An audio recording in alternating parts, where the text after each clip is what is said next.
Check, check, test. Okay. All right. Oh, I'm sorry, sir.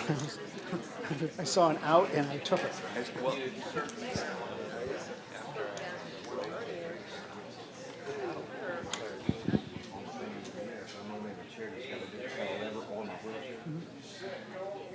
And I was trying to back on the thing and going back and forth.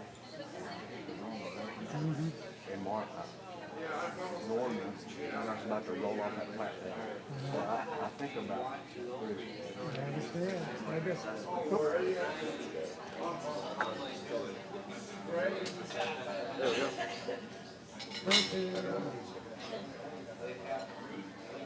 do recognize that those machines in routine, even at turtle speed, you make a turn, nothing snaps a turn, which is so powerful. Okay. Yes, sir. You ready? Hang on.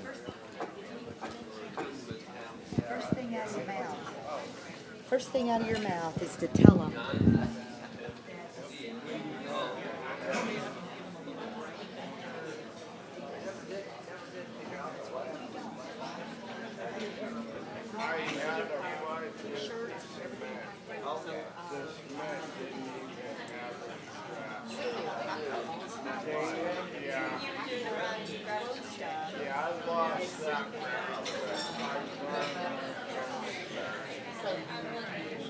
So if you want to give them a little break, tell them that the store is going to be closed. No more shirts, no more anything. Tell them that. So they're not going to go out. Please just tell them the store is closing.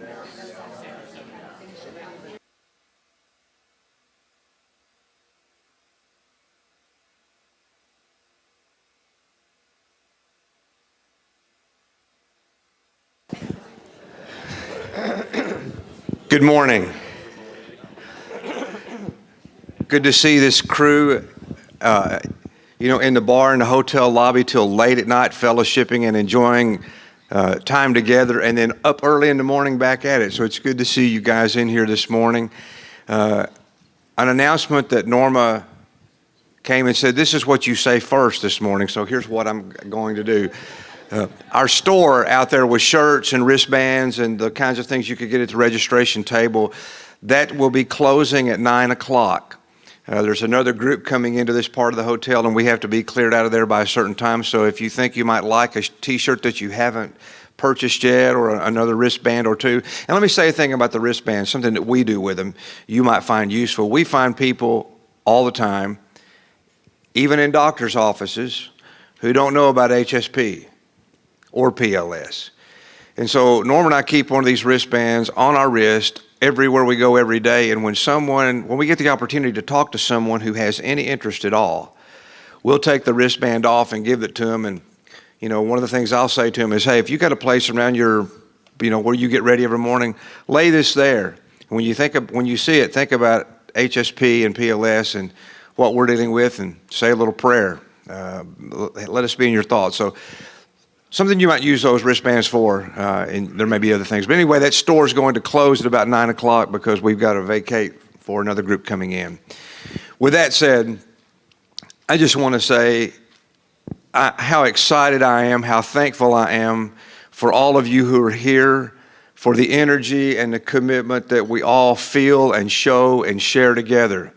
I want to thank our board.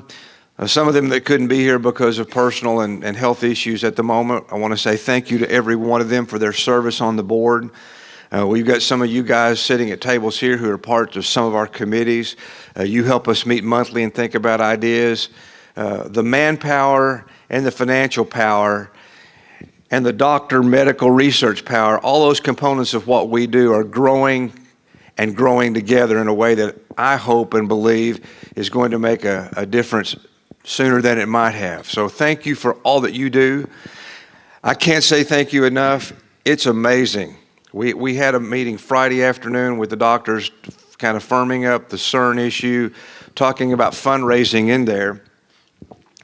And you got a fundraising chair that's thinking constantly about fundraising. And as we talked about that, the important part of that for the CERN project and for the other research that we do, Jim rolls across the room. Our past president, every year you all may see in different places information about our year-end appeal, the matching donor program. Well, for years, Frank Davis, who's sitting at the back table, our past president, Frank is the one who gets on the phone and emails and pulls together those folks, and I don't know who they are, but pulls together those folks who are that year-end match. Jim knew that, so Jim rolled over to Frank and said, "You think you could wrestle up somebody who might give us a match for what we could raise here just this weekend?" And that's where the matching part of this, the 70,000 came from. Frank said, "I don't know, give me a few minutes," and we saw him roll over on his phone, and don't know who he talked to, but Frank came back and had that match in line for us. And so Frank, thank you for your work forever in that regard. And once we knew we had that match, Jim went to work, and all of you have been so involved in that. I was amazed last night, Dr. O, when she stood up in the back and said, "Jim, how much do we like?" $12,000, and she went to work trying to help us get over that. So it's exciting. I can assure you that all of us need to go home, take off a couple of days, kick back, rest, catch on a little sleep, but pretty soon go back to work and thinking about how to continue moving this effort, this foundation forward as quickly and timely as we can. I'm going to ask Jim, and I want to say one more thing. I should have said this last night, and I didn't, and I think I don't have to. You guys know this. We were very surprised last night when the board of directors gave us a St. Louis Cardinal package and a certificate at the Lowe's Hotel, and I can guarantee you we're going to use and enjoy that. But I was so caught up in the moment of all that was happening, I should have said this, and I didn't, and she's not in here, I don't think, but the one who puts this all together is Norma. I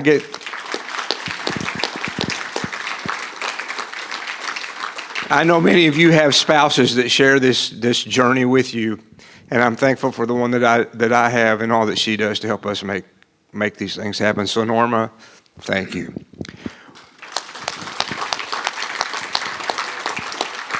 With that said, before we get started, I think we've got an up-to-the-date money-raising report. So Jim, let us have it. Good morning. Hopefully everyone was here last night, and we worked together thanks to my assistant fundraising chair, Dr. Oz Dindler. I don't think I've seen her this morning, but oh my gosh, she is a character. So anyway, last night as we left, we knew of about $70,000, which is our match, so that was awesome. Before I left the room, I had another $5,000 contribution. Before I went to sleep, we had another $10,000 contribution, and then 2 or 3 this morning. So we're up to $86,480. So thank you all of our donors. And again, those donors that still are employed, check with your human resources manager and see if there might be an opportunity to match. That would be amazing if we could do $80,000, and then a match on top of that. So again, thanks so much for all you do. We're going to continue to raise money through the rest of the year, so feel free to pick out a fundraiser you want to participate with. If you have any questions or concerns, please let me know. We want to do everything we can to raise as much money with it can this year so that we can fund more research next year. So again, thank you so much. We're going to hand this microphone back to Tim and let him take us through this morning's agenda. Enjoy donuts, Danish coffee, settle in, and enjoy the morning.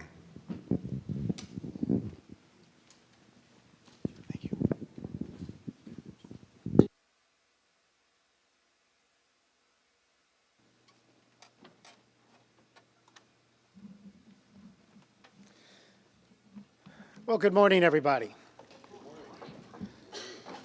Well, we made it. This is our final day. We've got a couple of more presentations to get you through, and we will finish up later this morning with Dr. Fink, question and answering. I will warn you, one question equals a 30-minute answer.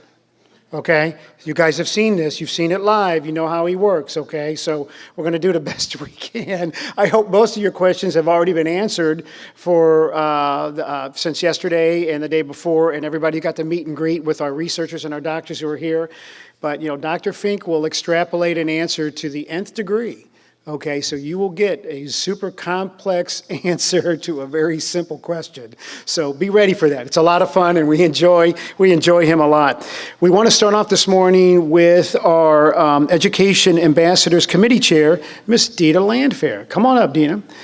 She's going to talk about the work that her committee does, and she's got some presentations she's going to make for the folks that are here today. So come on up, Dina.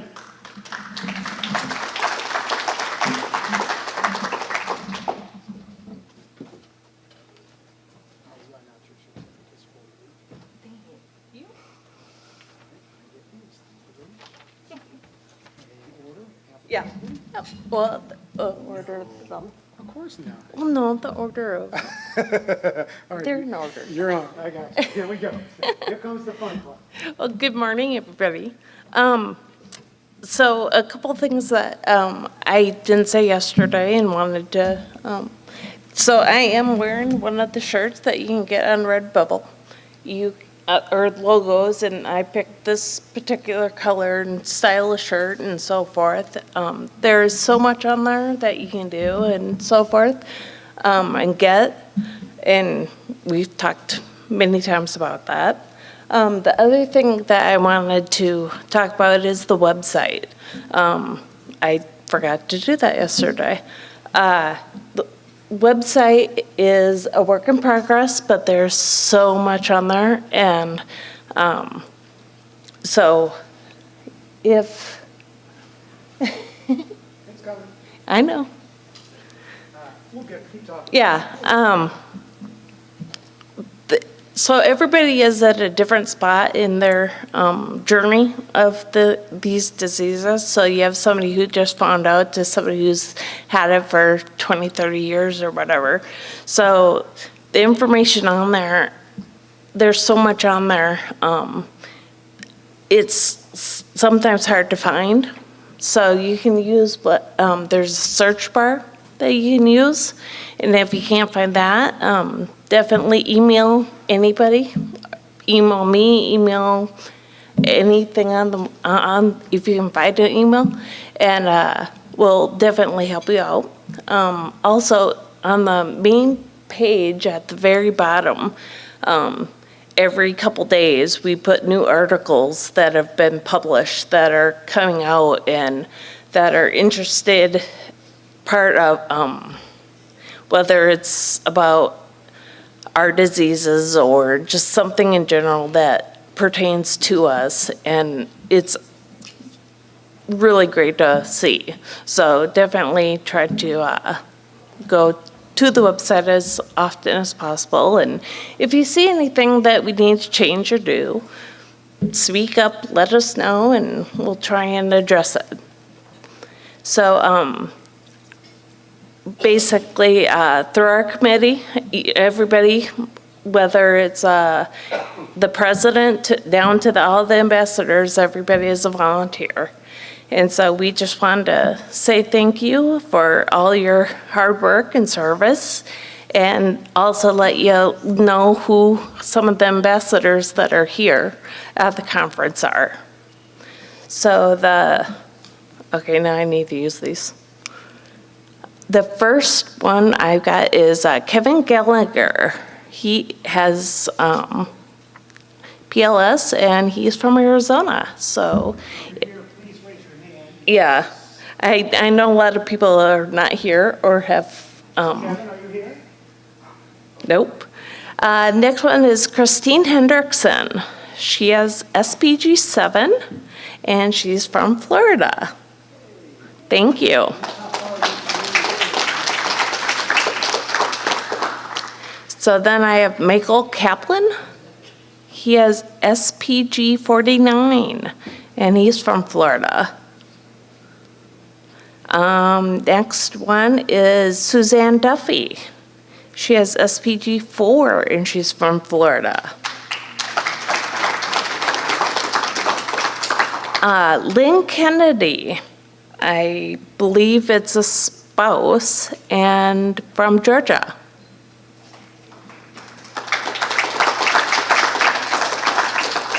Mary White, she is a spouse of Both her son and husband have SPG 3A, and she's from Kansas. Mary Mitchell, she has an unknown SPG, and she's from Kansas. Is Mary here?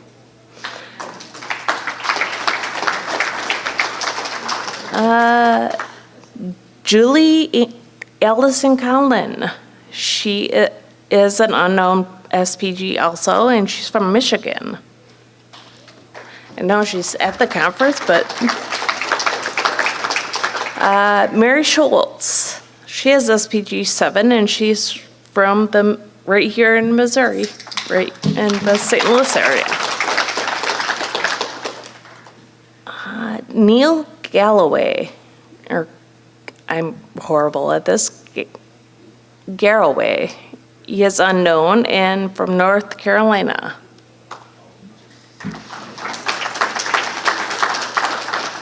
Pat Gorup, he is PLS and he's from Nebraska.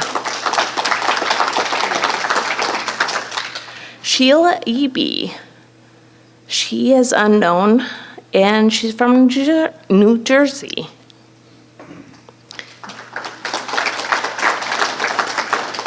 Cece Russell, she is also unknown and from South Carolina.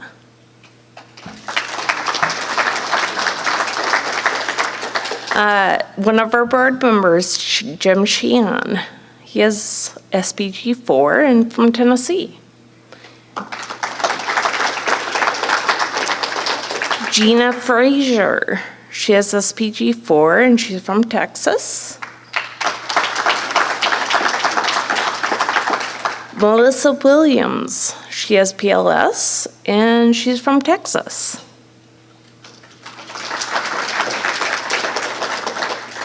Karen, oh boy. Grelio, I'm terrible, I get it wrong every time. She's SPG 7 and she's from Washington. And last but not least, Linda LaFontaine. She has SPG 7 and she's from Canada. So thank everybody for helping and doing what you can, and we'll see you next year.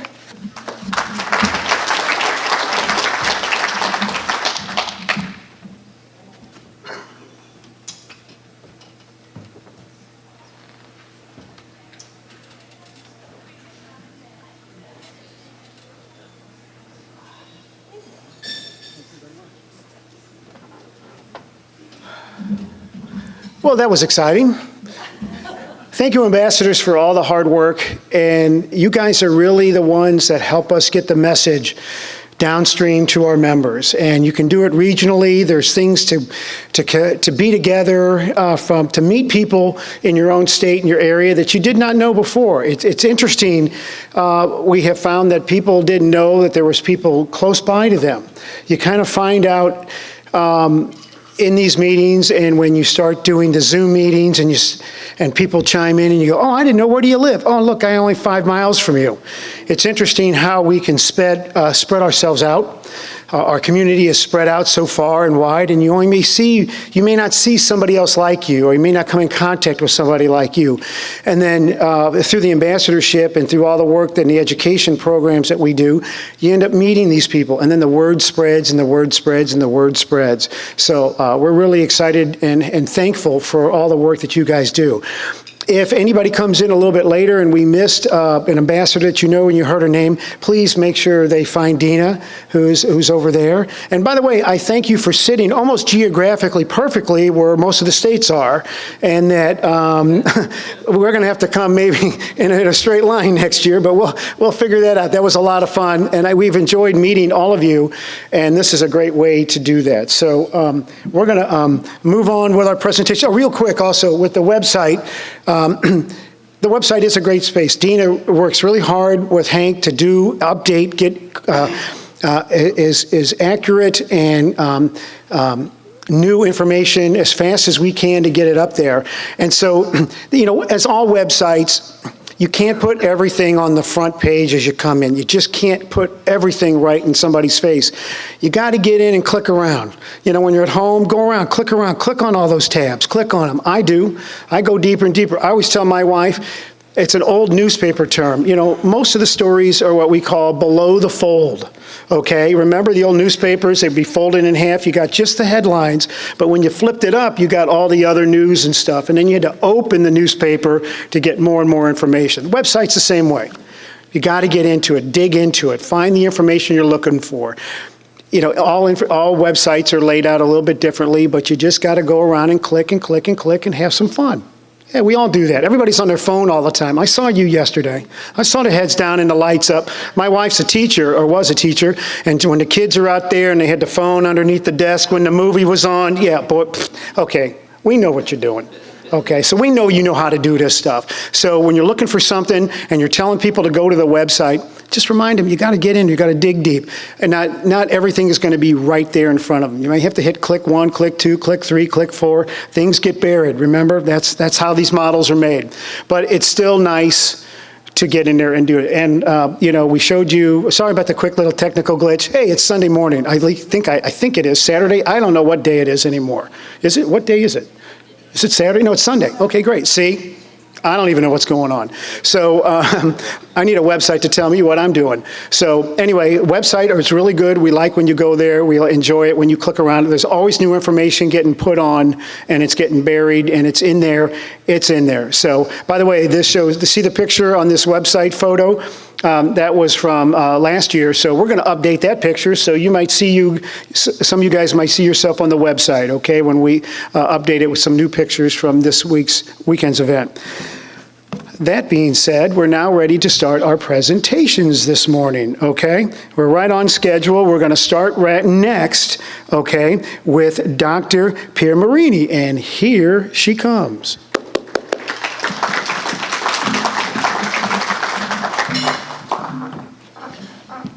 Okay, you get comfortable. Your screen is down in front. Can you see that from where you're at? Or do you need to change? If you want to do the side thing, you can. I'd like to be a little more side. I know you're going to go sideways. Let's move this over here a little bit. Okay. Yeah, because I see, get a better view of that. Yeah. You click, it'll change. Okay, All nice. right, we'll see you later. Thank you. Thank you.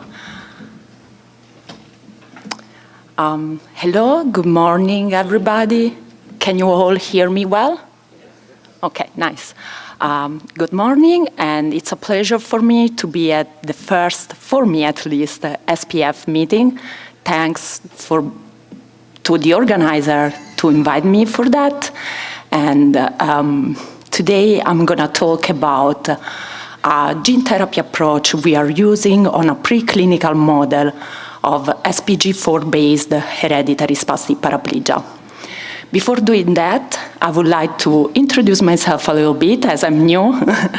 So, I'm Emanuela. I'm from Italy. You might recognize from the accent. I live close by Rome, in a small town in which we are known for few things among others, like good wines, roasted pork, and my favorite, the wild strawberries. My education was entirely there, so I studied at the University of Rome Tor Vergata for my master's degree as well as for my PhD degree. And while pursuing my PhD, I started a project there in collaboration with the Children's Hospital Bambino Gesù on a neurodegenerative disorder, a rare neurodegenerative disorder called Friedreich ataxia. So I guess neurodegeneration was a little bit in my life, at least professionally speaking. After completing my PhD, I moved here in the US at the end of 2016, working with Dr. Peter Bass and Dr. Liang at Drexel University in Philadelphia. And since then, I started to work on hereditary spastic paraplegia. So what is hereditary spastic paraplegia? Hereditary spastic paraplegia is a neurodegenerative disorder which the main characteristics are weakness and spasticity of the lower limbs as well as gait deficiency. So far, more than 90 different loci have been identified, but the list, as you all know, it keeps growing. It involves all sorts of inheritance, such as autosomal dominant, recessive, X-linked, you name it, are there. It's in general an adult onset disease, but more and more cases are emerging on de novo mutation affecting severely children. Anatomically, it's characterized by degeneration of the cortical spinal tract, axonal swelling, spinal motor neuron impairment, and muscle atrophy. In this study, we focus mainly on the spastic paraplegia 4 form, as is the most common form among the known form of HSP. SPG4 is due to mutation in the SPAS gene, which encodes for spastin. We are going to talk a little bit about spastin in the next slide. And even here, under the umbrella of SPG4, a lot of different mutations, such as nonsense, frameshift, truncated mutation, missense mutation, are involved and be described as pathogenic. So it's a very heterogeneous disease so far. As I just mentioned, SPAS encodes for spastin. Spastin presents 2 isoforms, a slightly longer isoform called M1, which is only present, only detectable in the central nervous system, and it has mainly properties related to membrane-related properties, sorry. The other isoform is called M87, is slightly shorter, is more predominant, and you can find ubiquitously expressed in various tissue, and its function is severing microtubules. So I believe most of you have heard many times my PI, Dr. Peter Bass, talking about the gain of function and the loss of function component in this disease, and there is a long discussion in the field about these 2 hypotheses. So here I'm just recapitulating a little bit what we found in the years while studying this disease. We approached to it with different models, such as squid, fruit flies, or primary neuronal culture from rodent. And each time we were able to express either the M1 spastin or the M87 isoform. With all those models, all the assays we have done has showed us that only when M1 is mutated, we gain a phenotype that is consistent with what found in the HSP patient, while that's not the case for M87, suggesting us that M1 is acquiring toxic properties when it is mutated, but not M87. Oops. Okay, here it is. Furthermore, we decided to generate a new mouse model to further investigate the gain of function hypothesis, as so far the models, the rodent models present, were not taking the gain of function hypothesis. So we used a human mutated spastin that we inserted in addition of the mouse spastin in order again to further investigate this hypothesis. And also we decided to compare our genetic transgenic mouse model with the knockout mouse model. What we see, looking at the movie here on the behavior, this is a wild-type animal walking on what is called beam walk. So it's basically an assay to test the gait properties of the animal. So the wild-type animal is just walking fine. It has no problem, it's crossing from one pole to the other. And it's similar also for the knockout animal. While you can see in the bottom movie is actually our transgenic animal. This animal is showing a behavioral defect that is consistent with what have been seen on HSP patient. Anatomically, we also look at the spinal cord of this animal to identify degeneration on the cortical spinal tract, if it was possible. And we approached to that by using an assay that is in which we are able to basically recognize and categorize the shape of this axon, which is called semi-thin section. What is the major message from this other assay? Anatomically, this animal, they don't show any defect at the cervical level of the spinal cord in terms of axon number, total axon number, but when you look at the lumbar level of the spinal cord of this animal, the transgenic animal we generated, they show a significantly reduction of the axonal number, which is consistent with a phenomenon that is called dieback. So when the neurons is degenerating from the tip towards the cell body. And that was not the case for the knockout animal, but we were able to pick another characteristic that is called axonal swelling. Oops, too much. Okay. Moreover, our genetic animal showed one more time that when during aging is the M1 isoform is accumulating, and while again that's not the case with the knockout animal for obvious reason. So in conclusion, I can tell that the genetic mouse we generated show behavioral phenotype consistent with the gait phenotype shows on HSP patient. It has axonal degeneration via dieback phenomenon and accumulation of the M1 isoform in the CNS tissue. While for the knockout animal, we didn't see any behavioral defect until very, very late in the age, and only for few things, not even like a full phenotype, but we were able to pick axonal swelling.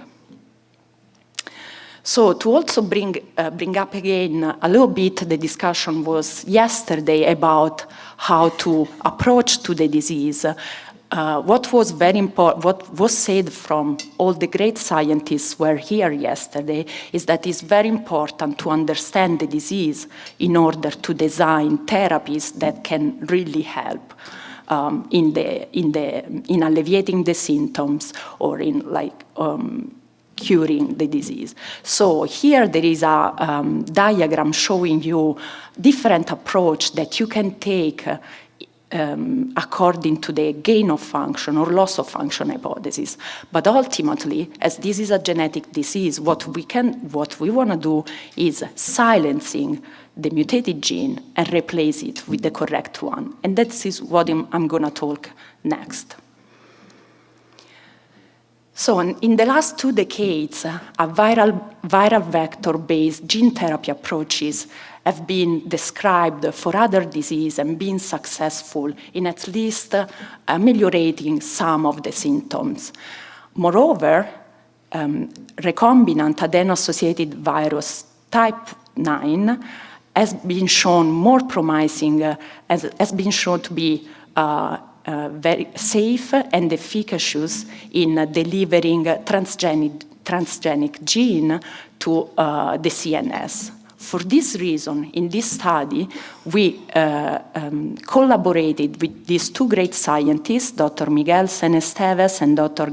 Heather Gray-Edwards, that are leaders in the field of the gene therapy, and we designed a vector in which we have 2 components. One part of this vector is able to recognize the endogenous and the mutated spastin we inserted on our transgenic model, and then we are able so to remove it and then replace it with the correct wild-type spastin. How we do that? Oops, okay.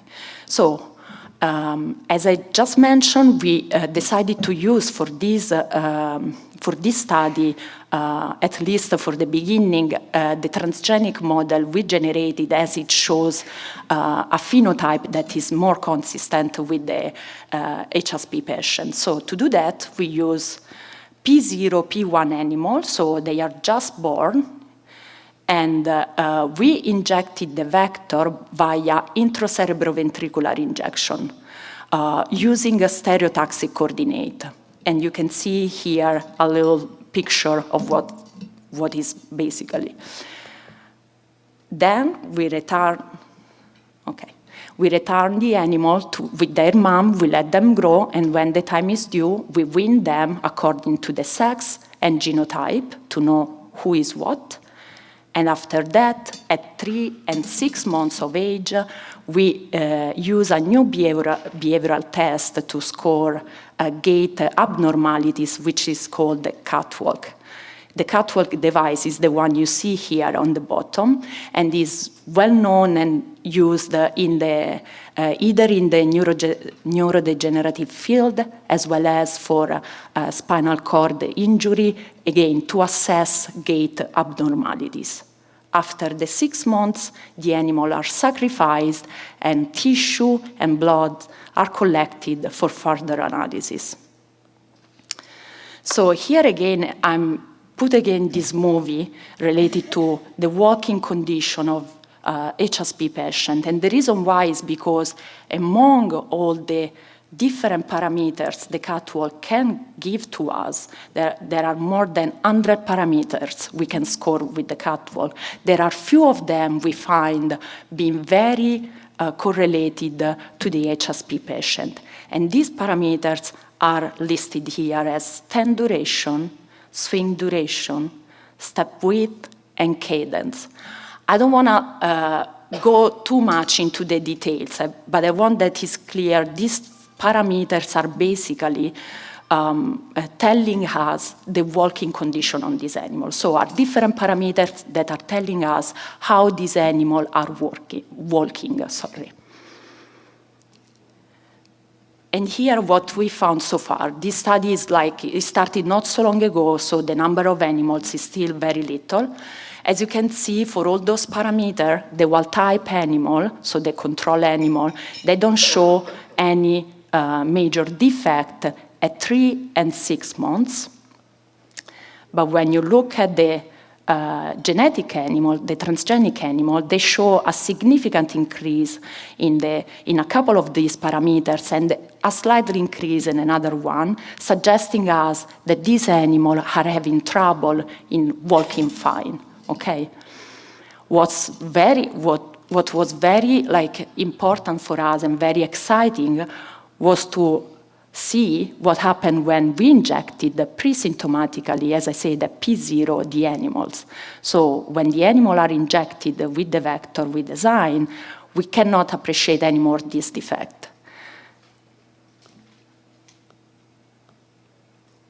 And that is very exciting for us because it's telling us that the vector, first of all, is not showing, as of now, detrimental effect on the animal, but more importantly, is helping us to prevent the manifestation of the symptoms, at least up to the 6 months that we tested. And for the few animals we tested, I want make sure that.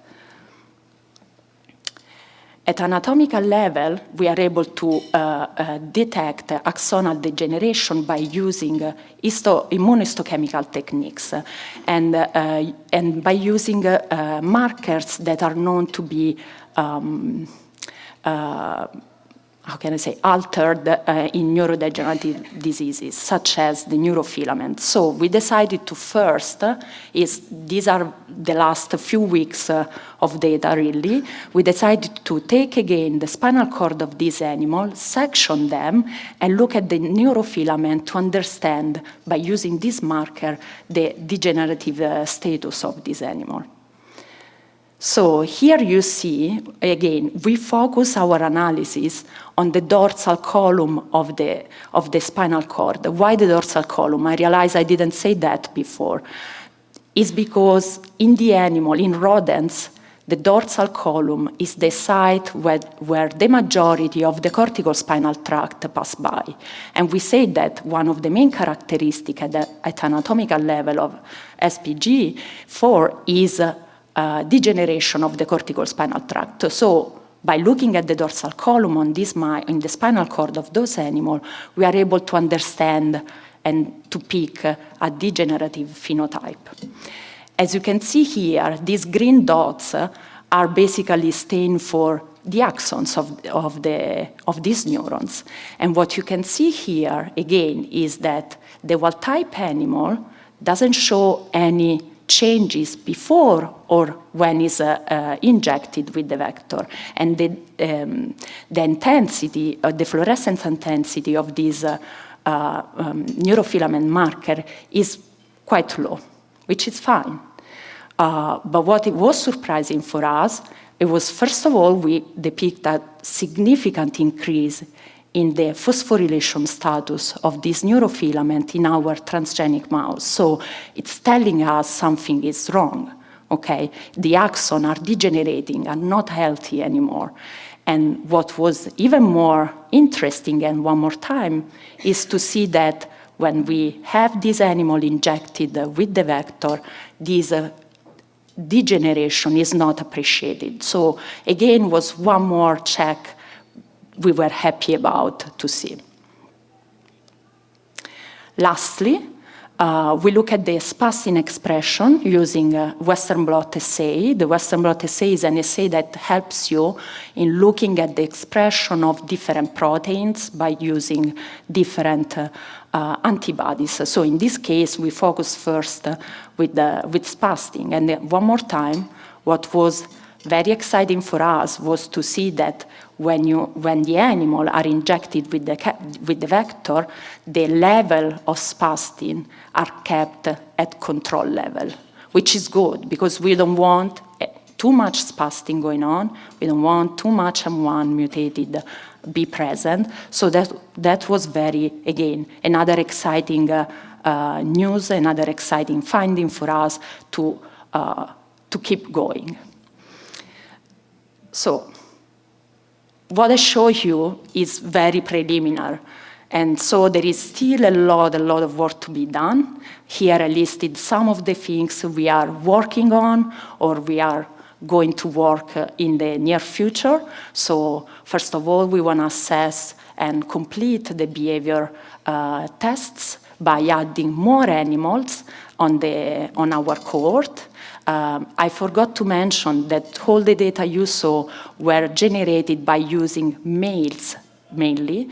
So one of the other things we are going to do, we actually already did, we need to analyze those data, is looking also at females and see what is going on with females as well. We want to increase also the number of markers to use for describing the axonal degeneration on this animal, as well as test on more tissue the spastin expression as well. We are almost ready to, we kept also some tissue for extracting RNA, so we can also look at the level of the gene level of spastin and make sure that all the levels are aligned and correlate with what we see with also the Western blot, as well as we are collecting blood. I mentioned also earlier to do a chemistry panel and make sure that the vector is not having toxic effect.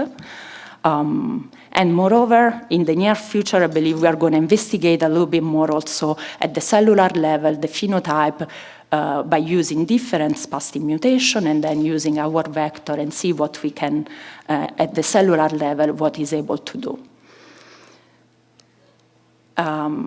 But we don't do only that. We are very ambitious in the lab. And so Dr. Bass is working currently in other direction as well to approach to the disease. He is in contact and collaborating with the Ionis Pharmaceuticals to develop antisense oligonucleotides in order to be able to knock down and remove only the mutated spastin, so the bad spastin, as well as we are also pursuing mechanism-based therapy using drug therapies such as, for example, I'm naming one among others, CK2 inhibitors. Moreover, like you will hear soon from Dr. Liang, he's working on HDAC6 inhibitors in his lab, so he's going to show you a lot of data related to this and what he's doing in his lab with the animal model and the human IPS model. And with that, I would like to thank all the people in the Bass and Chang lab, especially my two mentors, Dr. Peter Bass and Dr. Liang Chang, to guiding me in the last 7 years almost since I joined the lab. I would like to thank our collaborator in UMass, especially Dr. Miguel Esteves and Dr. Heather Gray-Edwards for their invaluable knowledge about gene therapy and their help in designing the vectors, and all the other collaborators. And last but not least, I want to thank the funding agencies that are supporting this project. With that, thank you all for listening to me. I'm happy to take any question.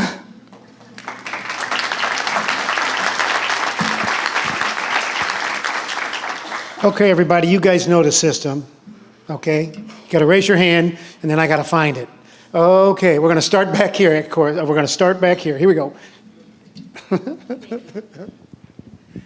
Thank you for your presentation. I have a question coming from a parent of a childhood onset, early, de novo.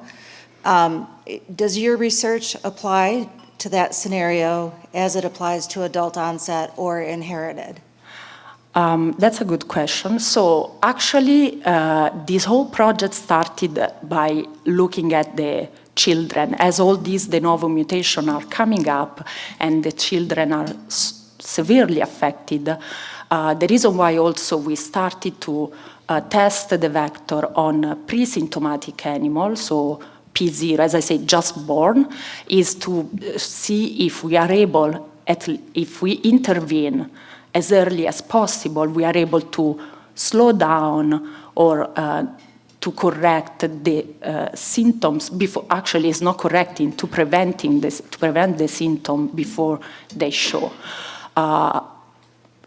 Among the other things we might try, it will be also, yes, to try the vectors also on symptomatic animals and see if in symptomatic animals we are able to partially rescue the phenotype, slowing down the progression, because this animal, I stopped the study at 6 months because it was a good window in which I can depict behavioral phenotype, but from earlier studies we know that this animal keep getting worse by time. So one idea might be that to test, as I said, the vector on symptomatic animals and then maybe carry them a little bit longer and see if the phenotype can be rescued, slow down, or what can be done. Yeah. Okay. Thank you. I saw a hand way over here. I'm coming. I'm looking this way. I'm coming that way. Hang on, don't. Thank you, Doctor. I just wanted to ask you your hypothesis of, are you expecting a change when you test the female mice against what you had done earlier with the male? That's Are you it. expecting a change? And would that then manifest into maybe a change between male and female adults? That's another good question. Yeah. So from an earlier study, we saw that our mouse model is showing a milder phenotype on females. That's why we kept them separated. In the sense, I didn't include the female in this first analysis, but is planned to analyze also the female and see if, like, the phenotype, as we saw earlier, is milder, and what, like, happened when we deliver the vector as well. So, thinking on what we have done previously, I might expect to see a milder phenotype. I'm not sure if, as the phenotype is milder, I'm able to identify some amelioration, because if it's milder, the window is smaller for us to see differences. That's why. So, but it has been done in the sense we have tested the animals. We didn't analyze yet, just because, again, we came from, like, experience knowing that the male will give us a stronger phenotype, so we started with that in the analysis, but we'll keep also with the female. And hopefully, if the data is good, or even if it's a negative data, they will be included, because it's important for the community as well. Wonderful, wonderful. Another question. Oh, okay.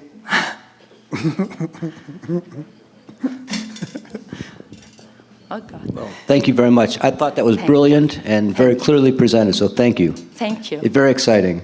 I have two questions. One is a general, broad question, and another is a very specific, maybe theoretical question. The general question, the concept of a toxic gain of function. That's very important. I know Dr. Boss and you have studied this for years, and that was a deviation from the accepted or the proposed haploinsufficiency or loss of function. I think that was very important concept. My question is, do you think that applies to all or just a subset of spastic mutations? In other words, could some mutations be pathogenic through a gain of function, some through loss of function, and others through both a gain and loss of function? Yeah. I would say yes, in the sense, as you just said, there are mutations that, like, are more, that can be described more as a gain of function, and others, such as, for example, knockout mutation, that are more related to haploinsufficiency, right?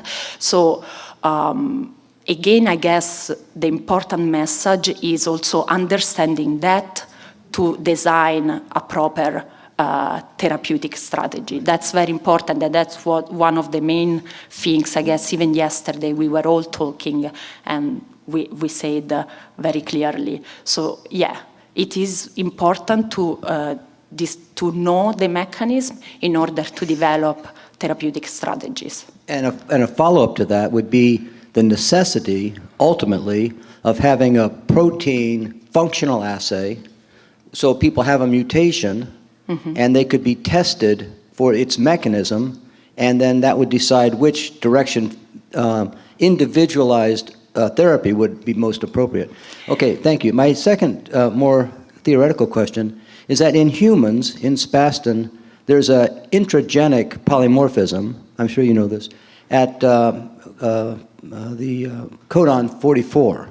And depending on which way that polymorphism is, it can be very severe, early onset severe a phenotype, or it could be a more later onset, less severe. It's not a pathogenic mutation causing disease, but it influences the severity of the coexisting pathogenic mutation. My point is, it's a polymorphism that influences or modifies the phenotype.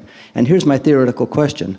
Could you use that information to partially humanize the mouse, to introduce a more severe phenotype in the mouse so that in the presence of a pathogenic mutation, it would have a more robust phenotype? Okay, that's a very good comment. What I can say is actually that we are discussing about that in the sense not this one specific, but how we can develop, if we can develop an animal model showing an even stronger phenotype. So, for example, as you said, by humanizing the mouse model, so inserting the human, fully inserting and replacing the endogenous mouse spastin with human spastin might be a way. We are not there yet, but it's a discussion ongoing, yes. Thank you.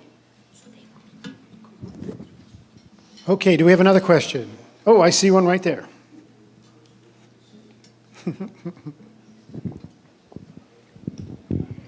Thanks, Doctor. My question is not going to be as sophisticated as Dr. Fink's. My question is what vector is used and how was it selected? And can you describe functionally what happens? So we are using a recombinant adeno-associated type, adeno-associated, yes, vector, a virus type 9, which has been, so the backbone is this one, and has been shown in other diseases to be safe and efficacious in delivering transgene to the CNS. That's the main reason we decided to go with it. Now, the vector has been designed in a way in which there is a component that can recognize the endogenous mutated spastin.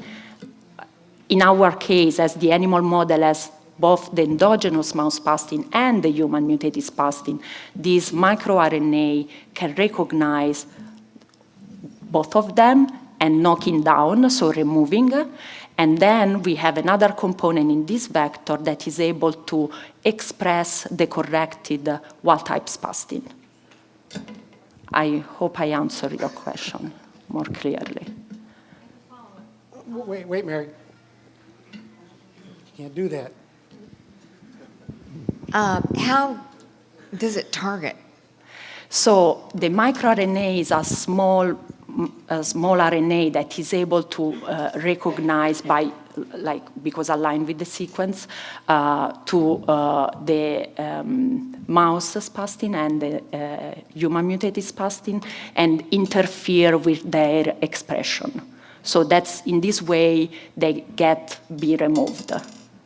And then we have inserted under a different promoter that is helping the expression of the corrected wild-type spastin.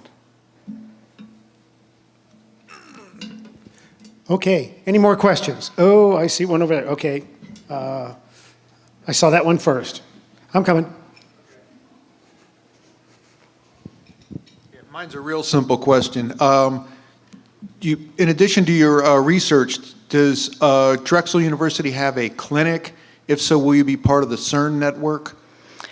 I'm not sure about that in the sense, I'm not aware. I'm looking at Oscar because he is involved in other studies by using a fibroblast from patient. I hope, Oscar, I'm right in that, but I'm not. He will talk about that probably. He can answer this question after his talk. Thank you. Okay, I saw another hand over there. We are. I'm just curious, you mentioned that you're getting a milder phenotype in the female mice. Yeah. I was just curious if you had an idea why that's occurring. There are sex differences, I guess even in the human patient.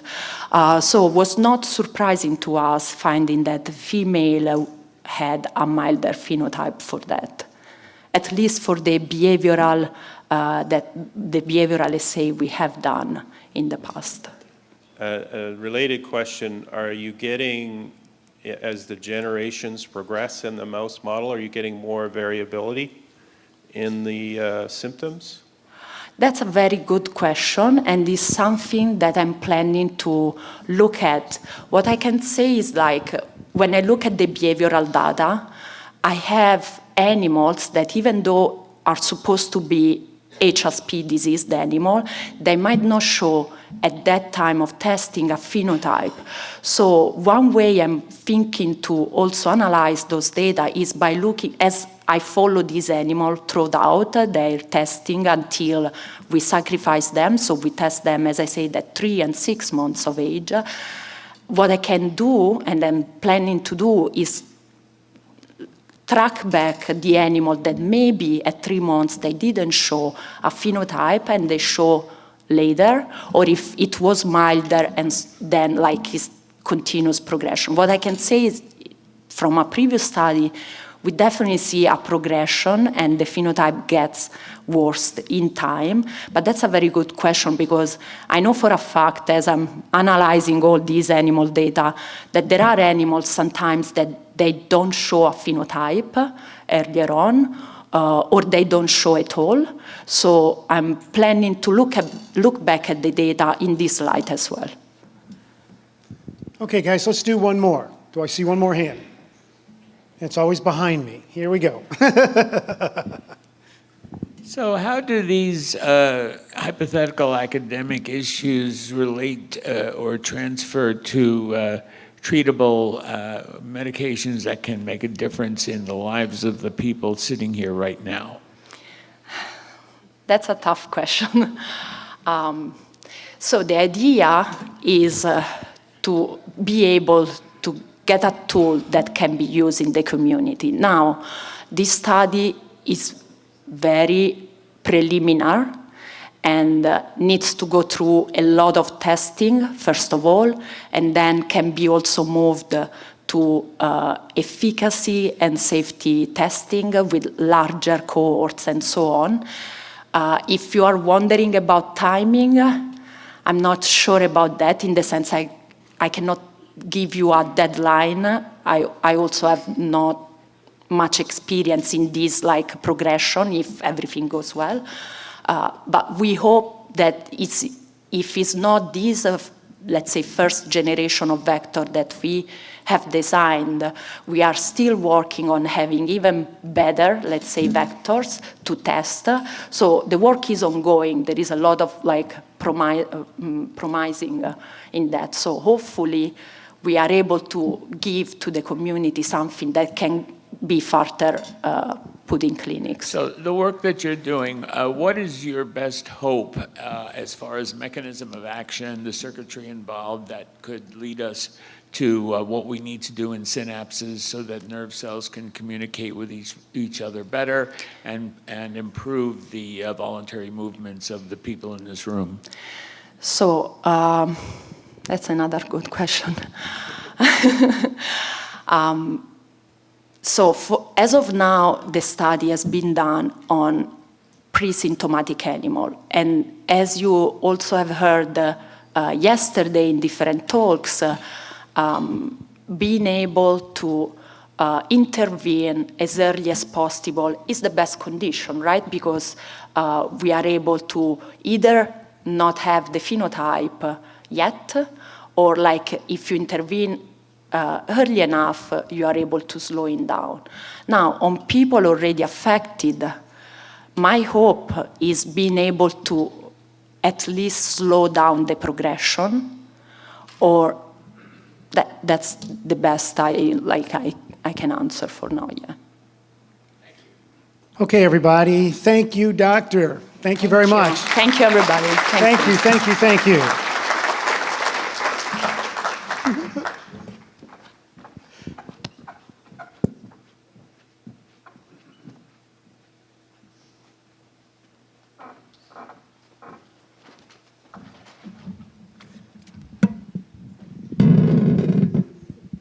Sorry.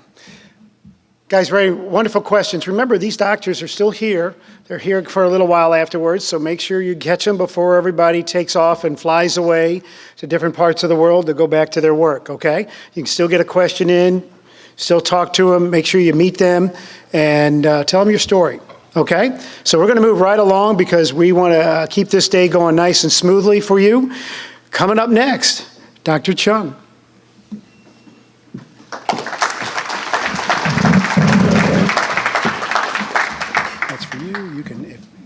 you can see from here. If not, we can adjust. Here, yes. There you go. Wonderful. Thank you, Thank sir. you. So, good morning. Thanks for being here. First of all, I really want to take some extra time to thank SPF Foundation to give me this forum to communicate with scientists, and have a really heated discussion about the disease and in the field. And I also want to thank the SPF Foundation, especially Norma, to create a platform that we scientists can interact with patients. I think that's so important for the disease to, for us who study the disease to progress and to improve our standing in the field. Last but not least, I really want to express my heartfelt appreciation to the patient and patient's family, donors, and sponsors to take your invaluable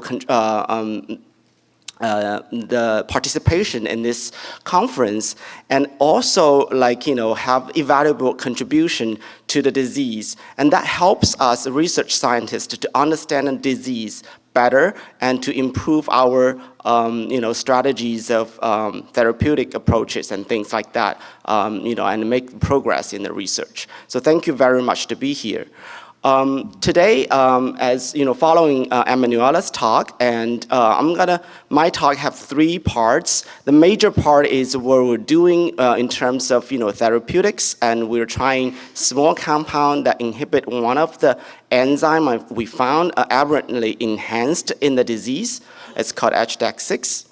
But my second part of the talk is high throughput analysis, what's going on in my lab. When I say high throughput, means we can do 1 or 2 analysis, but look at hundreds of proteins and thousands of genes at the same time. So it saves a lot of time and very efficient, and we can find new pathways, maybe novel, and develop compounds or develop vectors to treat these pathways. The third but not the least, I want to also talk about and touch how we can learn from different research arena to apply their therapeutic approaches to HSP and PLS. So let's start with my talk right now, talking about, I'm here, I want to also want to point it out to you guys. In the picture, we have the Drexel College of Medicine. And then at the lower corner, we have our spinal cord research center in our university, in Drexel University. And we have a group of scientists, more than 15 researchers are concentrated on studying spinal cord related disease, especially spinal cord injury. And if you guys are interested in look at, this 2 types of disease are kind of correlate sometimes, are not the same disease, but you can learn a lot from spinal cord injury, in my opinion. So if you guys want to take a look, please visit our website, and I'm one of the investigators in this center. All right, so first of all, I want to sort of go through what is the drug screening, especially in SPG4, what we're doing. And normally when you start for drug screening or drug testing, you kind of want to find the models to do it, right? So the contemporary strategies to look at the targets and things actually have 3 really important components. So first of all, you heard what Emanuela and other research scientists yesterday talked about animal models. And we only touched about rodent animals, but what about bigger animals? There are the cow models. There are also the monkey models to study disease. So that's really important to get closer to the human. But what's really, really the heart of the disease is what we human have it. So we need to establish human derived models. But we really cannot do experimentation on humans, right? Because that's just unethical. So, the breakthrough happens in early 2000 when Dr. Yamanaka, who won the Nobel Prize in 2012, developed a technology called induced pluripotent stem cells that can turn your own cells, let's say you do skin punch or skin biopsy to get the skin cells, and turn into a stem cell, which is called embryonic stem cell, which is like when you were born from the embryonic stem cell to develop to the whole body. So we can now turn your adult cells to the embryonic stage and then differentiate them into all different kinds of cells and organ tissues, to model the disease. That's fascinating because you can take the patient cells and make the patient-specific tissue and for disease modeling. And last but not the least, I want to emphasize, look at Alzheimer's, Parkinson's, and ALS, how these fields are moving so rapidly forward because we have biobanks for human post-mortem tissues. Those are, the patients who donate their CNS tissues, the brain, the spinal cord, into the brain banks. And for us research scientists to look into pathology, to better characterize the disease and find mechanisms to target the disease. So those three models are indispensable for us to understand the disease on a different level. So after you have these three models, obviously, in my lab or in a lot of other labs, we're trying mechanistic-based research, which would build up hypotheses based on some of the findings we find in these three models, in all of them or in a couple of them. And then we also build up the hypothesis, and then by hypothesis, you can really target specific pathways.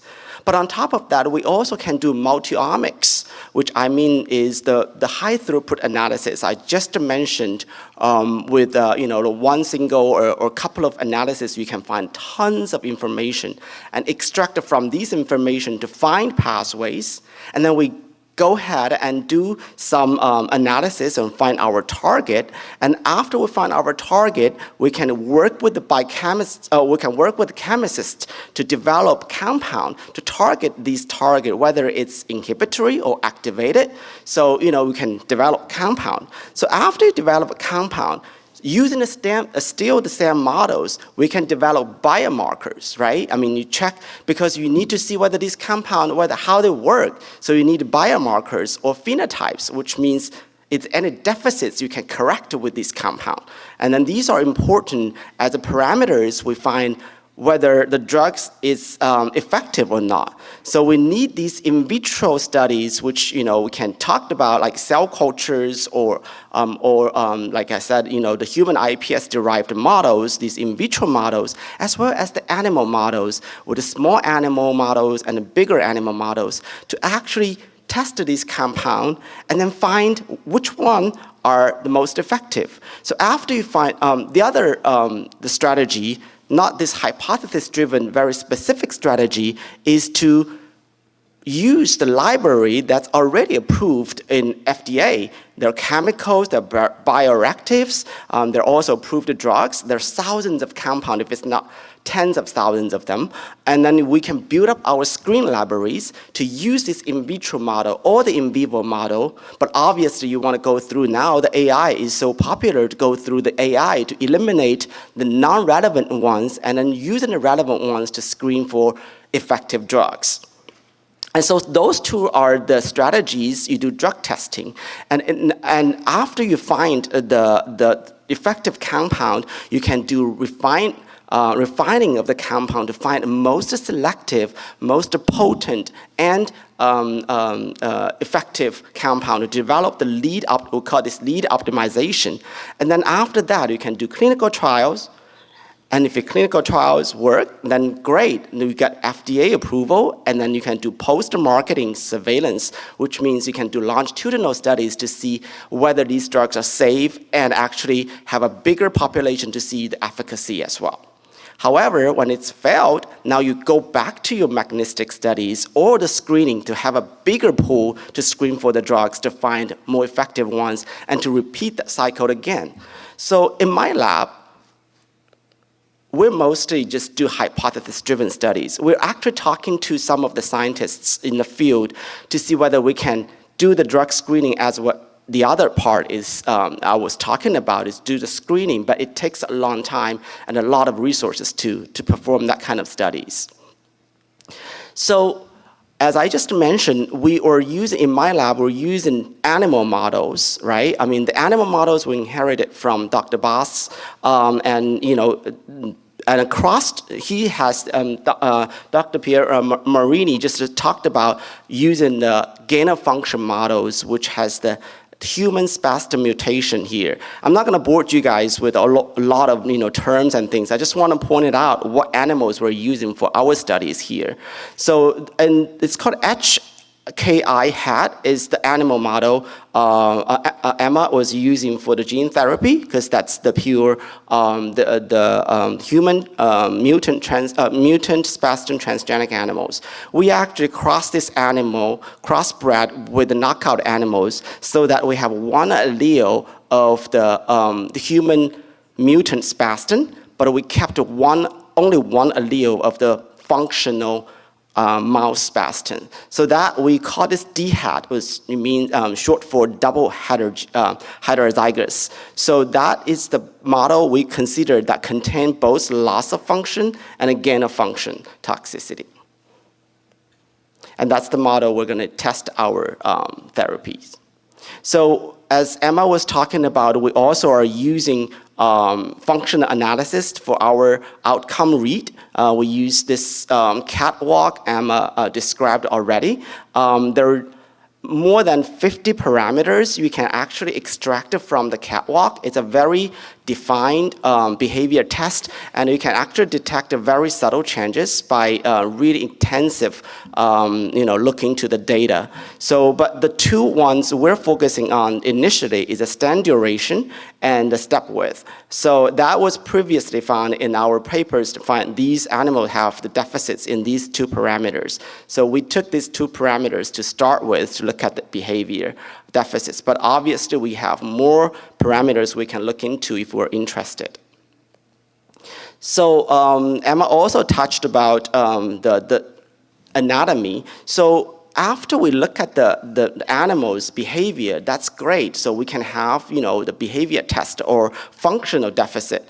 But we have to correlate that to anatomy. What happened in the tissue, in the organ, when you have a behavior deficit, right? So what we use, slightly different from what she was using currently, but she used it before, is to use in the semi-thin sections, which is only 1 micron, and then just do the staining of a toluidine blue. Basically, you look at the cross-section of the axon. I'm thinking about your spinal cord is longitudinal, go up and down, but we can cut it like in a cross-section sort of way. And then now you look at the spinal cord in this way, and then the axons are dots or like circles you can actually measure. We can measure the axon diameters as well as the axon numbers in the right spot when she was talking about dorsal column, which is a white matter of the spinal cord. And in rodents, that's where CST, which is a spinal cord, corticospinal tract, the axon of the upper motor neuron go through. In human, it's actually different. In human, the CST reside in the lateral column and a little bit in the ventral column. So you see there is a thing between the human model and the human and the animal models. There is a difference. So it's also important for us to keep that in mind. Animal models are great. We're all come for it. But in the end, we're trying to test the therapy in humans. So to have the human elements or the human models in our drug testing, in our therapeutic testing is actually quite critical in my opinion. So these are the animal models I was talking about, with the function analysis and with anatomy analysis. And I will spend some time to talk about these new models. We're establishing in my lab. It's derived from this called human-induced pluripotent stem cell models, and we obviously can take cells from the patients, and mainly by skin punch or skin biopsy, and then you can culture the fibroblasts, from the skin, more accessible tissue you have or organ you have, and then you can draw the blood from your peripheral, and these cells are also valuable, and then by getting these cells, we can use in the strategy we established in the lab to turn these cells into an induced pluripotent stem cells, as I just referred earlier, which is embryonic stem cell stage. And thinking about it, like these cells now is your stem cell, your personalized stem cells that can turn into all kinds of cells in your body. And obviously, as us, we're studying central nervous system, we wanted them to turn into the central nervous system relevant cells, which are neurons, nerve cells, and astrocytes and oligodendrocytes. Those are glial cells that help the neurons to function. But most importantly, in my lab, recently we developed a technology called human organoid technology. That's even more fascinating, to turn these cells into a small little organ. So as I listed here, we published in 2022, like we actually can look at the field is actually turning these cells into all different kinds of nervous organs. Like, for example, we can turn into the forebrain, we can turn these cells into spinal cord, we can turn these cells into cerebella. So for these, 3D organ, like mini organs, we can actually do transplantation therapeutically, and also we can do disease modeling and drug screening. And that's what we're mainly focused in this part on HSP at the moment in the lab. We have different projects to use the human stem cells for transplantation purpose for spinal cord injury as a cell therapy, but it's also ongoing. I will not touch that part here. And now by working hard, we can actually get the corticospinal motor neuron enriched to forebrain organoids, which means we have a robust production of the upper motor neuron in our human organoid from the patient. So that's really fascinating, in my opinion. Like you can actually create in your forebrain organoids that enriched with upper motor neurons in there. And just a little bit sort of display of how this worked. So you get the human skin fibroblast by skin biopsy, and this is the two-dimensional culture of the skin fibroblast in a petri dish. And then you can use the episomal vectors, which is non-viral based strategy, and which is safer, to turn these cells into a different type of cells you can see here, but they're from the same individual. So these, the round looking like, we call this colony, is actually a human iPS. So the iPS cells, which is representing the embryonic stage of the stem cell. And then we want to check whether these, in the next picture, it's called karyotype. We want to check whether the reprogramming strategy is not hurting your chromosome, which means, the turning doesn't really change the normality of your chromosome, basically. And then what we take here is we actually didn't use the patient cells at the beginning. The reason we didn't use the patient cells is because we want to create different spastic mutation, which is SPG spastic mutations with the same individual. So, which means these cells with the different spastic mutations, they all have the same genetic background. And that's the term we use scientifically called isogenic. So we want to call it isogenic lines that has the same genetic background, but the only thing different theoretically is the spastic mutations. So my lab actually took 1 year to get to the CRISPR to work to actually create a missense mutation. We want to match with what our animal model is, and then we also create a different mutation. It's called a truncated mutation. And then also on top of it, we also created a line that depleted spastin from the whole spastin from the genome, and we can study the loss of function purity with this strategy.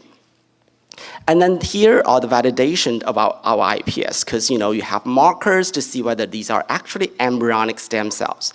And we have done a lot of analysis on that to make sure we're working on the good iPS cells to start with.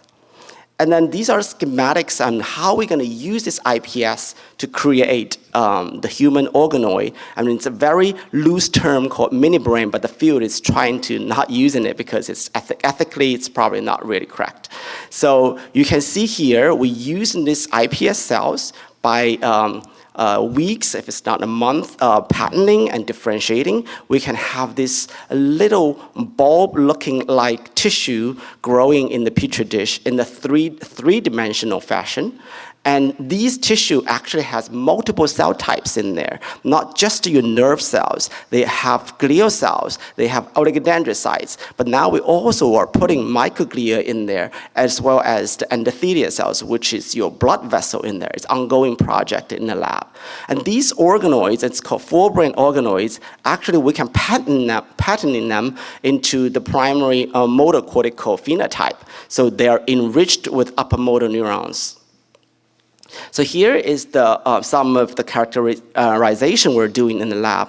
So the upper left corner is showing like the progression of generation of the human organoid.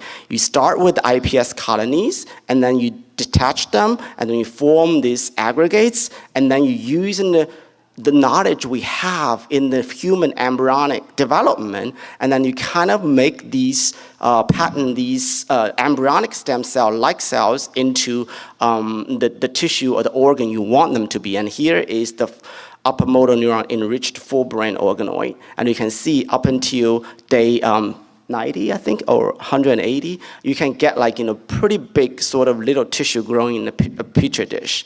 And so far we have been keeping these tissue culture for very long term.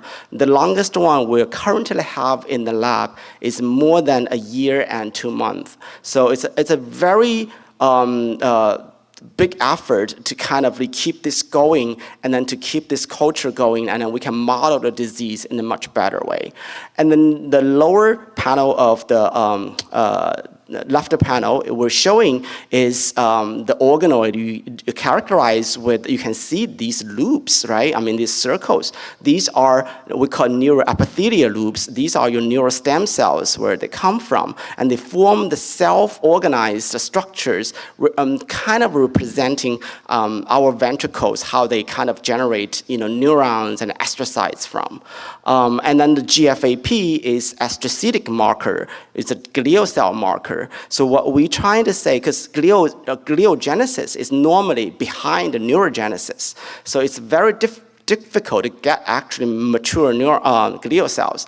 And with the 2D dimensional cultures, it takes more than 6 months for you to get actually astrocytes, functional astrocytes to come. But in our organoids, we shorten the time. We can see here there's a robust production of astrocytes. And as I mentioned, astrocytes are important for neurons to function, to in a development point of view or in a disease point of view. When astrocytes goes awry, they can also, be harmful for the neurons. And that's one of the hypotheses in the field, how the neurodegeneration happens. And on the right part is all the characterization of our organoids. I don't want to bore you guys on all the markers. We very carefully characterize these organoids and what they have, and do we have any kind of, what type of neurons we have, what type of glial cells we have. I want to point it out to you is this little circle here. We used a CTIP2, which is a transcription factors that labels upper motor neurons. So we can demonstrate here is we have a robust generation of the CTIP2 positive cells.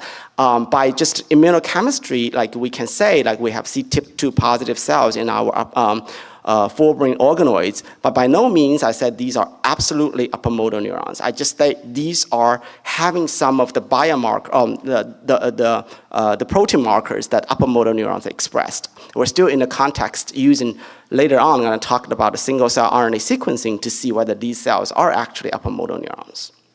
All right? So for the outcome measures for the human organoid, obviously this is not mouse, this is not animals. We cannot do what we do with the animals, but what we can do still, we can look at the degeneration, and we can look at the degeneration in the very early stage. So we used and also on top of the the degeneration marker, which is more of an anatomical analysis, we also can do functional readout or functional analysis of these organoids. As Dr. Oslinger talked yesterday about using the electrophysiology, we actually are using the multi-electro array to look at the activities of these neurons. So here I'm showing that examples we can use SMI32, which is the early axon degenerate markers in the organoids, and we can also look at cleaved caspase-3. This is also well-accepted markers for early axon degeneration in animals and in human models as well. And for functional studies, we can put these organoids and dock these organoids on a little device called MEA, the multi-electrode array, and then record activities from it to see that. And I'm showing you one of other studies we did in the lab is the normal versus degenerative organoid. You can see there is a very significant reduction of these, spikes we call these. These are one spike, is extracellular activities you're recording from each electrode. So you can see we can actually use these as the parameters to look at the degeneration, both anatomically and functionally in our human organoids. And we talked about models so far, but what we have found, or what did we find in our experimentals for SPG4? And it's really important for us to develop hypothesis to do the drug testing. So as Dr. Piermarini was talking about, and we used these animals for a very careful characterization on different aspects. What we find really, really interesting and important to note is we find a significant reduction of stable microtubules in SPG4 in different models, actually. I'm not going to spend another 30 minutes to talk about microtubules because, Dr. Bass, that's his field. He's really an expert on that. And I think what I want you guys to understand or take home message is stable microtubules is very important to keep the integrity of the axons, okay? So that's, the long story short. And we actually find in our animals, DHATs, which is the SPG animal we're using in the lab as a models, have a significant reduction of the stable microtubules and labeled by acidylated tubulin. And then in our animal models, we kind of know the microtubules are not stable. But what causes microtubules not stable? There are a lot of different proteins that can catalyze the microtubules from stable ones to unstable ones. So what we looked at first in our animals is an enzyme called HDAC6. I'm going to talk about HDAC6 in more details in the following slides, but I want you guys just to understand, now we looked at the animals on HDAC6, and we see, as we expected, there is a significant increased activity of HDAC6. And we tested it in our human forebrain cortical neurons, with the C448Y mouse, IPS-derived neurons, and we see the same sort of trend with increased HDAC6 activity. So now we have the activity increase in animal models, also in the human IPS model. And interestingly, we don't find that the same thing in the knockout, in the human knockout, the IPS spastic knockout. So which really pointed out to that's probably, again, a function target here. And then what's even more fascinating when we get into the disease even more is what Emanuela was talking about, two different isoforms. I don't know whether you guys still remember that. There's a shorter form called M87 spastin. There is a longer form called M1 spastin. What's really fascinating here, I hope you guys can appreciate it, is when we generated mutants or mutations on the base of the shorter form, M87 spastin, we actually don't see the HDAC6 activity increase. However, when we generate that, the mutant with the form specifically for M1 spastin, they're all increased. So the HDAC6 is really fascinating that only increases activity when spastin is mutated in the form of M1. So what is HDAC6? So as I told you, in SPG4, we see there's a lower microtubule stability, which is labeled by acetylated AC microtubules. So these are lower on the left, and then we lead to microtubule destabilization, and that's bad for the axon integrity. And HDAC6 is actually called histone deacetylase 6. And that's the enzyme that catalyzes the deacetylation of the microtubules. Now you see the link why we're thinking HDAC6 is important. And just to show you the data we have, in our mutant M1, actually spastin is actually activated this HDAC6. And yet, this HDAC6 will deacetylate the microtubule even more and push the microtubule to the stabilization state. And that causes microtubule to be not stable. And now we know this fact in our animal models as well as our human models. Is there any drugs to kind of target HDAC6? Fortunately, by the pioneers in other research arenas, especially in cancers, they developed several compounds highly selective to HDAC6. So one of them is called tubistatin A. And tubistatin A, the reason it's attractive to us because it's a blood-brain barrier accessible, which means this drug, when they applied systematically, which means go into your peripheral, not inject into your brain, they can have a good accumulation in your brain, in your CNS. And that's the reason we chose this drug to test, because they have a good accumulation in your brain. So we want to apply the tubistatin A on tube A, and then to reverse this destabilization of the microtubules and make them more stabilized, and then maybe we can see some functional recovery afterwards. So that's how we started this project. This project was led by the two really talented graduate students in my lab, Neha Mohan and Skandar Ramakrishnan. We are actually getting, as I just mentioned, the double heterozygote animals to do as animal models to test the drugs. And we are, instead of what Emma was using to test in pre-symptomatic animals, we actually take these drug testing into symptomatic animals. So we don't really apply the drugs until the animal is reached 3 months old and show the early sign of the degeneration, which means, by behavior test. So this project would take a long time, take 1.5 years for us to get here, because there are a lot of animal breeding. Because remember I said we have to breed a crossbred, the knockout animal with the gain-of-function animal, and then to get enough animal for us to do the drug testing is such a effort by these two graduate students. And now we finally get enough animals for the drug injection, and then it takes 3 weeks for us to inject these drugs into the animal. And then after 3 weeks, we sacrifice the animal. And during the 3 weeks treatment, we also running the behavior test when we were treating the animal, after we treat the animal as well. So this test, in a sense, is somewhat of a longitudinal studies on the animal level, just to see whether we have pre-symptomatic animal, and when we put the drug in there, what do they look like afterwards?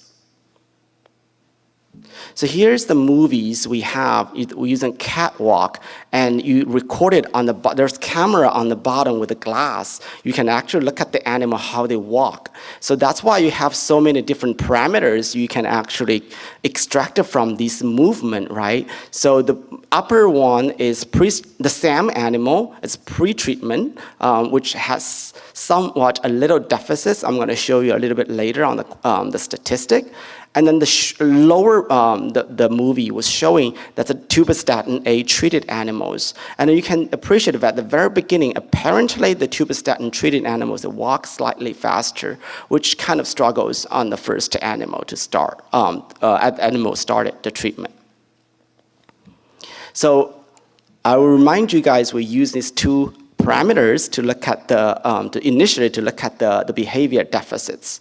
So as we showed earlier, consistent with our previous finding published in a scientific journal, we captured behavior or gait deficiency in the hind limb of these animals and the stand duration, which is how you put the animal put their hind limb on the floor, and how long we measure that. And also it's called step width, means how much you pressured on that, the animals on the floor. The longer time is more deficits were considered. And it's actually consistent with some of the human studies did in the behavior test. And then we get in, and these animals we're still analyzing animals, so these are also very preliminary, unpublished data. So we actually put tubistatin A in these animals. We see the early sign of the correctness of the behavior test on these two parameters, the stand duration. The animals get a little bit shorter than the diseased animals. And then also on the step width, we also somewhat rescued the deficits in the step width. So that's really exciting. So moving forward, we want to see whether these deficits in behavior actually correlates of anatomy. As I just mentioned to you guys, the parameter we use is called toluidine blue staining, which look at each individual axons in high resolution in the spinal cord. And this is very, very early. We just got the data like several weeks ago when they have presented to me. And Emanuela helped a lot with analysis. And I just want to emphasize it's such a time-consuming analysis we have, because we all, the thing is, like with these sections, you can't really do computational analysis because, each little things we want to look at the details. So it's a very time-consuming to go through each animal, different sections to see, what we have here. So what I can tell you now, this is only one animal we just really analyzed recently, is we don't really see a lot of axon number changes. We have deficits in axon numbers. You can see here. I don't know whether you guys can appreciate that in the wild type, it's normal animals, WT. The D-hats is SPG animals. You can see the D-hats without the treatment, upper panels are without the treatment or the vehicle treatment, you can see the axons get lost in the lumbar lumbar level, and also the axon get bigger. So we call this swelling axons in there.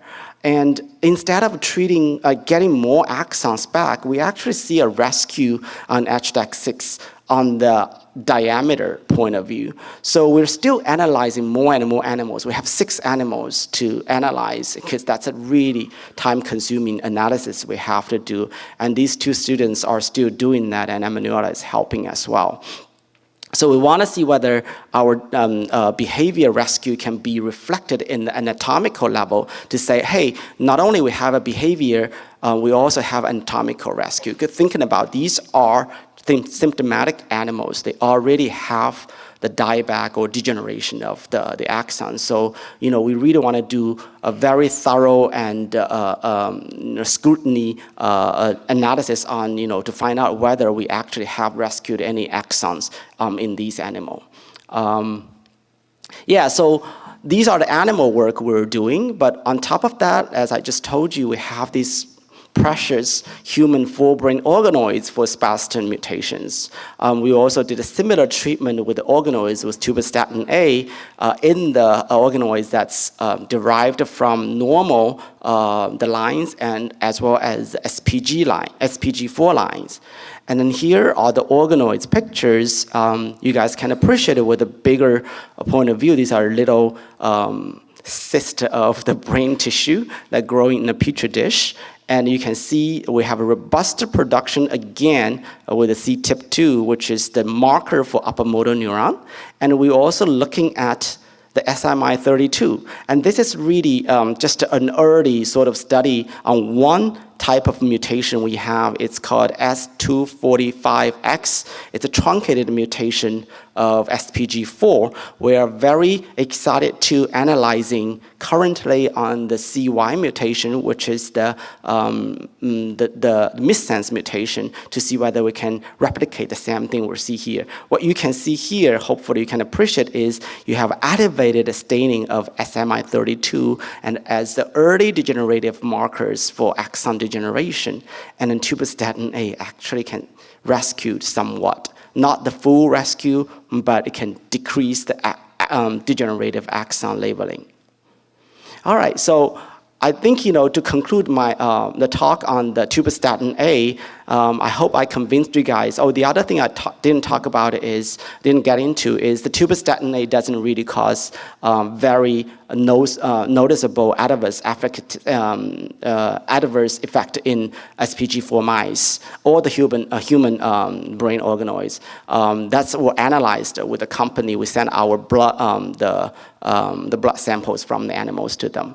And I hope I convinced you guys that tubistatin A treatment partially rescue the gait deficiency and axon pathology in SPG mice. And also, I think, we showed the data that tubistatin A treatment actually rescued the early axon degeneration in the human forebrain organoids that has spastic mutation.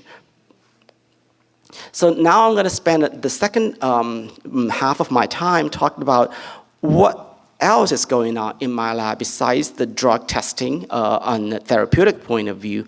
As I mentioned, we are doing a lot of high throughput studies, which I think is really, really important to tackle the questions of different diseases, especially in the rare disease. Not so many people are studying that. I think we need to kind of have some kind of a high throughput analysis done to find novel targets and pathways for a better treatment. So, as I said, we are using animal models as well as the human IPS models for these questions as well. The two very, very important high throughput analysis we have in the lab is proteomics as well as the single cell RNA sequencing. So these two approaches, experimental approaches, are very meaningful, in my opinion, to look at the protein level as well as to look at the RNA level. So the proteomics we're using, what is proteomics? Is it's a multiple reads of using the mass spec, which is the biochemical sort of approaches. You can look at hundreds, if it's not thousands, of proteins in the sample at the same time. So you get tons of informations, but then you have to analyze them with the bioinformatics approaches. And what's a single cell RNA sequencing is actually, believe it or not, nowadays we have a technology to isolate your cells in your body, whatever the organ you can thinking about, and then just to isolate one single cell and then sequencing most of the RNA in this cell. And then you can sequence thousands of cells and then just to find specific maybe changes to one cell type versus the other cell type. What this is really different than the conventional bulky sequencing is you mixed all the cells together and then your maybe specific changes in one cell type got diluted in your mixed pool. So I think this is really sort of eye-opening technologies nowadays in the field. I think we would like to apply to SPG4 study as well. So first of all, we're doing the immunoprecipitation related proteomics here. So in the middle part is a spastin protein. And we know all the proteins interact with each other because that's how the body carries the functions. It's the unit carrier functions of the body are the proteins. The protein has to interact with other proteins to carry its function. So you can see this, here is a diagram or schematic of how spastin interact with the different partners, right? So we take this kind of knowledge, biological knowledge, and then apply it to look for what binds to spastin. So we have different strategies here. So we have the normal M1 spastin, the longer form, as Emanuela just talked about, and then we have normal M87 spastin, and we want to see, are they carrying different functions? Are they carrying convergent functions as well? So we can actually dissect what binds to M1, what binds to M87, or what binds to both of them. On the other hand, you have a mutated spastin, right? In some of the patients, you have a missense or truncated, you have a product of the protein that's mutated. Now we want to find what binds to, because our thinking is M1 is actually the bad guy. M87 mutated ones also are not good, but it's not as bad as M1. So we want to see whether proteins interact with or bind to the mutated M1 are different from the proteins bind to the normal M1. So, and that's called, that we do immunoprecipitation on these vectors, and we have a very robust, stably transfected lines or infected lines that express all these variants in our cell lines. And then we actually did proteomics now. I'm not going to share all the data we have because it's just too much for you guys probably to grasp or for me to present here. But what I want to tell you is we get robust reads of, between M1 and M87, the wild type, the normal ones. There are overlapping 23 proteins can bind to both. Among the 53 binds to only M1 and 47 only binds to M87. So they are separated ones. They're also overlapping ones or shared ones that binds to two different normal proteins. What's even more interesting to me is actually we can find 14 binding partners for both mutant spastins, but not to the wild type M1. And I can tell you guys several proteins we pulled out from these proteomic studies actually are HSP genes. So this is really fascinating that high throughput studies can actually put things together and have a better picture or better landscape for us to understand how the different forms of HSP might be related to each other. So we're analyzing some of the targets we actually find in the lab. It's ongoing effort to look at the binding partners, to validate them, to do a lot of manipulation to see whether they are actually relevant to the disease. But this is, in my opinion, fascinatingly excited about. I'm very excited about this project going on in the lab. So the second high throughput analysis we're doing in the lab is called single cell RNA sequencing. So we are actually doing single cell RNA sequencing on both animals as well as our full brain organoids that enriched with CTIP2 positive neurons. And what's a single cell RNA sequence? How this be done is we dissociate motor cortex from the animals, and we also dissociate, which means to get the single cell droplets from these tissues. And now you have each cell in the individual droplet. And for this individual droplet, we can look at thousands of genes with one cell, each cell. And it's a very high throughput. You eventually get thousands of genes, if it's not tens of thousands to look through. And then you can use in the very high throughput bioinformatic analysis, which we collaborate with the scientists in Texas A&M, and just to look at the gene expression changes and to compare gene expression changes at the single cell level. And here is what we have done recently. We just got the data in a month ago. So we look at the spastin wild type, which is normal individual-derived organoids, the full brain organoids, versus the truncated mutation of spastin. And you can see on the left panel, we have a comparable single-cell resolution. So each dot is one cell on your body. And then we look at on the organoid, and we look at the gene expression in each one of the cells. And then the right part is we actually cluster these single cells, because some of the cells are the same phenotype, the same type. We want to cluster them together. And we can see in our full brain organoids, we actually have 8 different clusters from our organoids. These are the cluster of different cell types. They have inhibitory neurons, they have excitatory neurons, and we are actually doing a lot of analysis right now. It's robustly going in the lab. What's fascinating here, I really want to point it out, is we find preliminarily one population of the cells in the mutant spastin organoid, but not in the normal spastin ones. I can't reveal what it is now because we're still doing a lot of analysis on that. And by comparing this disease to other kind of disease, and this is not surprising because in other diseases, in the early form of the organoids are developing, they actually have different population of the cells. And the field is moving really rapidly to look at some of the neurodegenerative disorders. What we see here as HSP, PLS, they might have developmental deficits, but we just don't have symptoms or don't have like a good readout to detect them in a very early stage. All right. Hopefully, I can talk about it more in the future about our single cell RNA sequencing analysis, and we're excited about that to find out targets as well. So I want to touch the last thing about what's going on in the lab is the collaboration with the Cure SPG4 Foundation. We actually are reprogramming the skin cells from SPG4 patients, mainly SPG4 kids. And we're doing the direct reprogramming instead of going to the embryonic stage. We kind of want to turn these skin fibroblasts directly into neurons. And it's a very quick direct conversion. And we can use this as a disease model for drug screening and for personalized medicine.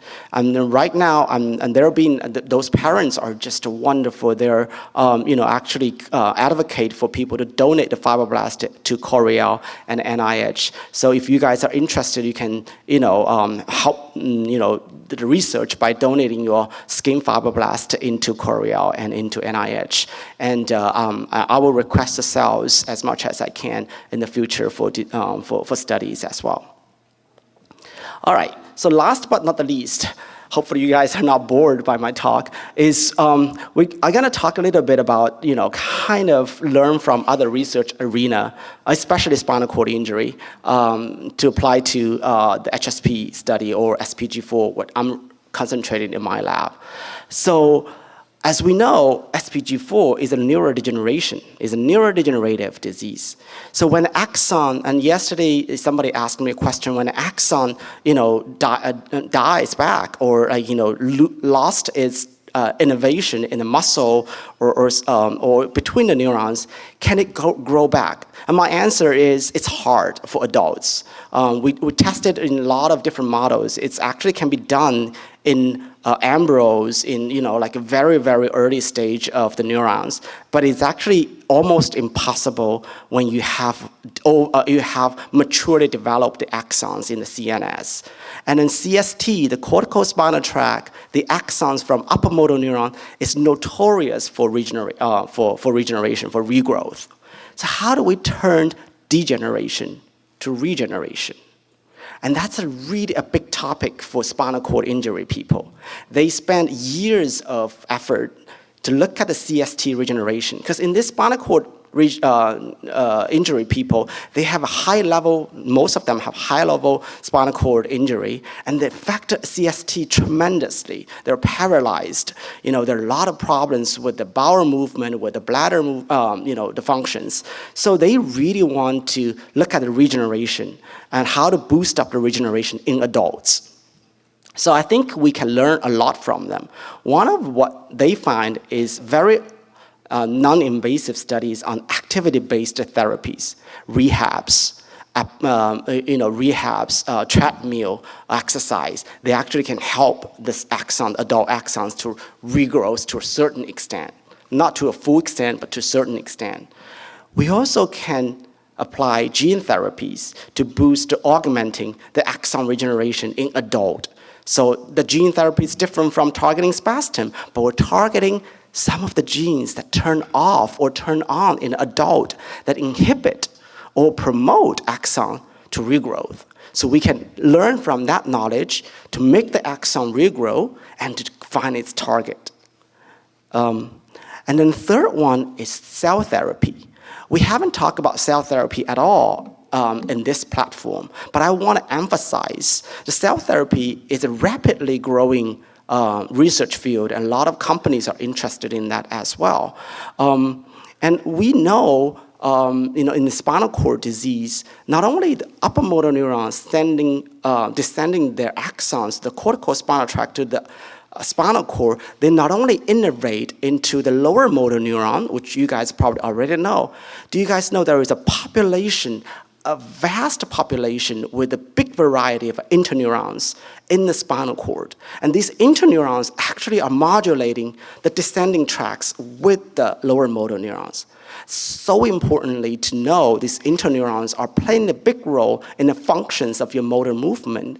And then in the field, we are actually starting to look at interneurons in HSP and SPG4 animals. We just did our tracing experiment several weeks ago. We want to see whether there's any interneuron loss. Most of the interneurons can be inhibitory or excitatory, carry different functions, believe it or not. And these are, I think, ignored sort of by a lot of people when you're talking about HSP and SPG4. I think these interneurons are quite important. So the cell therapy might be to, if there is interneuron loss, we can replace these interneurons in the spinal cord and form the relay to connect the upper motor neuron with the lower motor neuron in a better way. And that has been done in the spinal cord injury field. Last but not the least, people are talking about stimulation. So epidural and muscle stimulation is heavily involved in spinal cord injury therapies. There are also trials, clinical trials, actually using, believe it or not, using spinal cord stimulation to treat HSP in China. So that's actually quite unexplored field right now, because these are semi-invasive but not really that invasive. So we can also learn from this to see whether stimulation can help with the HSP and PLS patients. So last, I want to make acknowledgments to, first of all, to all my collaborators. Dr. Boss from Drexel is next door to my lab, and Dr. Piermarini and Dr. Michael Lane from my department, who's a spinal cord injury scientist. We collaborate very, very closely with this in this project. I have a lot of collaborators around the world and in the United States. And highlighted here with the red is relevant to the HSP-SPG4 studies.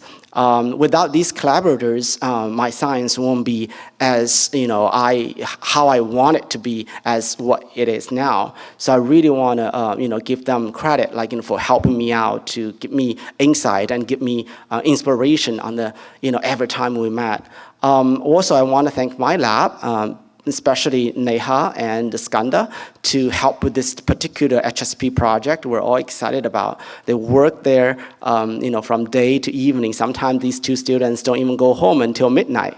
So, it is a dedication, it's a devotion in this, and we are really passionate about the disease and passionate about finding a cure to cure the disease.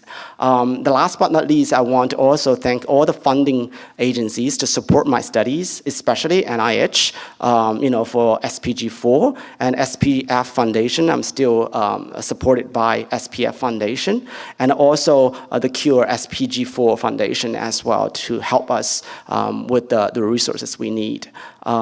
So I guess I'll take questions. Thank you. All right.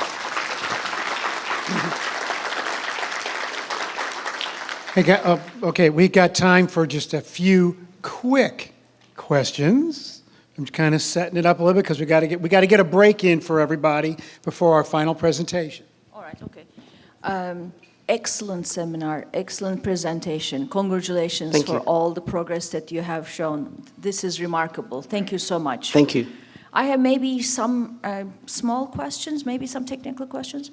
The drug treatment that you had to block HDAC6, you did not have multiple doses. You had one dose, and then you had short-time treatment. Yes. And then, is there a reason for this? Can you have maybe increase the dose or increase the time? Because the effect that you have seen was, it's coming there, but not so significant. It may be because of the dose, because of the time. Yes. So do you have plans to extend that? So Yeah, that's number one. It's a very good question. Yeah, so Yeah. the second one is for the mini brains or the organoids.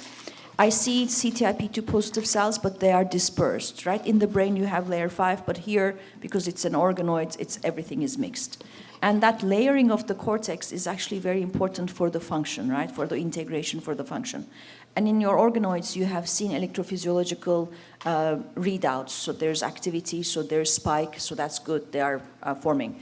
But how relevant or how translational is it to the cortical activity that we see? Because if you put those neurons together, they may fire, but it may not be the connection that you need. So then, you may get data, but it may not be relevant. So how do you distinguish those two? Thank you. Yeah, great questions. The first question is a very important note on, we only did one dosage because we have limited animals. We have to for us to gain the power for the analysis, we have to focus on one dosage. And the dosage we chose is from other studies, mainly from Alzheimer's and Parkinson's using HDAC6 as a treatment. So we applied a similar concentration what they tried to use. However, we are trying different concentrations on our organoids. So that's more accessible to us and more affordable to us. We don't have to grow hundreds of animals in the colony to try different HDAC6 dosage. But that's a good question. I think we would like to finish up the analysis of the current studies, and then, as you said, if the analysis or the result is too moderate or we don't see significance, we might want to increase the concentration. I think the concentration we're using is sort of beyond minimal. So we only want to go up instead of go down. And then we don't see the adverse effects with the current treatment.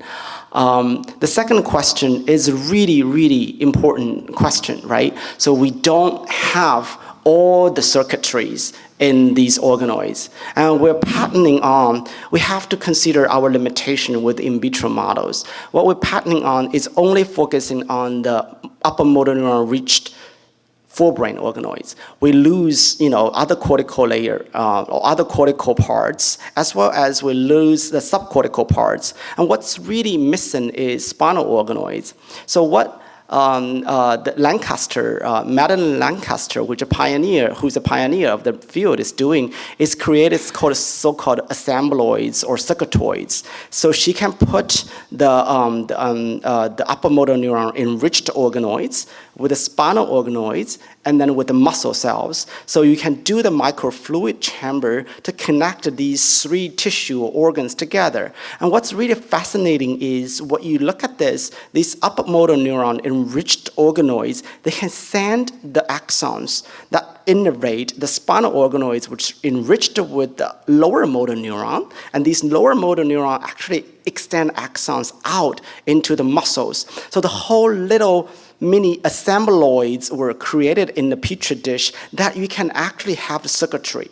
So what they show is if you cut the upper motor neuron innervate using the diamond knife or something, and then you just lose the innervation on the lower motor neuron, you stop seeing the tweaking of the muscles. But if you have those all formed together, the muscles tweaking in the sort of like a rhythmatic sort of fashion. So it's really fascinating. You can do a lot with a lot of these different organoids. And then the organoid field is moving towards to create assembloids, to create circuitries together. But it's always a constant sort of effort to make it better. And this is really, in my opinion, very early stage of how we can use organoids for disease modeling. But what your question about whether it's relevant, it's a great question. We don't know. We need to do more testing. We need to do refining of the technology way better and to create a better sort of assembloids for a better model for the disease, in my opinion. Wonderful, guys. That was a very complex question and answer. We're gonna break right now because we have to get moving on. We have to give these guys a break. You guys got a quick 15 minutes, and then we're going to come back. Dr. Chung, thank you very much, sir.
Well, good morning again here from the Spastic Paraplegia Annual Conference. Man, what an exciting 2.5, 3 days it's been. And if you've been watching this morning, hearing some of this new exciting research from some new doctors that we're meeting and getting to know, it's absolutely exciting. This morning, I'm just astounded, Jim, at some of the things I'm hearing and some of the opportunities I think are coming up in terms of research and moving towards some possible treatments and cures. I want to hit a couple of things real quickly that I've wanted to talk to you about it through the weekend, and we've just had so many great folks to talk to. I haven't had an opportunity, but I want to share with you guys who might be listening now or listening in the future. One of the things we try to do at this annual convention is provide an opportunity for your children outside the normal speaking and work that we're doing here so that they can be entertained and enjoy the week and give you a little more freedom if you have younger children to be able to sit and listen and be involved in what's going on here at the conference. And just to give you an idea, in this conference, some of the things that your children could have enjoyed if they were here. We had the World Bird Sanctuary come in. We had Missouri Botanical Gardens came and talked to them about plants and helped them do some projects. The St. Louis Zoo came and there was, I think I saw a large eagle across the hall a day or so ago, Jim. We had a magician come yesterday. So we try to give the kids something to enjoy outside the scope of the seriousness of what we're doing. And so we'll be looking at doing that next year in Tampa as well. So we hope if you have children and maybe that kept you from coming, it'll give you a chance to think about another opportunity that they might enjoy as well. One other thing I want to mention real quickly that I haven't had a chance to all weekend is the SPF store. You see a lot of us wearing different shirts, t-shirts. This sweatshirt that I have on, I got from the SPF store just a couple of months ago. The SPF store is on our website, sp-foundation.org/SPF-store, and you can get some really good clothing from there that can help market us when you go out and around that you'll enjoy wearing. And when you buy a product there, it's not only shirts, there are also other smaller items that you can get our logo put on for your use. When you buy those there, a fraction of that you pay does come back to the foundation to be used later for medical research. So just wanted to share those two things real quickly with you. But while we have this moment, one of the most exciting things that has happened here this weekend is how so many people here and some of you at home have stepped up and helped us raise a lot of money to go toward this research. When we met in our board meeting on Thursday, we were able to fund we knew we could fund at that point, Jim, 5 projects. There was a 6th one, many good projects that we could fund, but there was a 6th one that we really wanted to try to figure out a way to make happen. And with the money that you've all helped us raise, we can probably move in that direction to expand research even now. So thank you for that.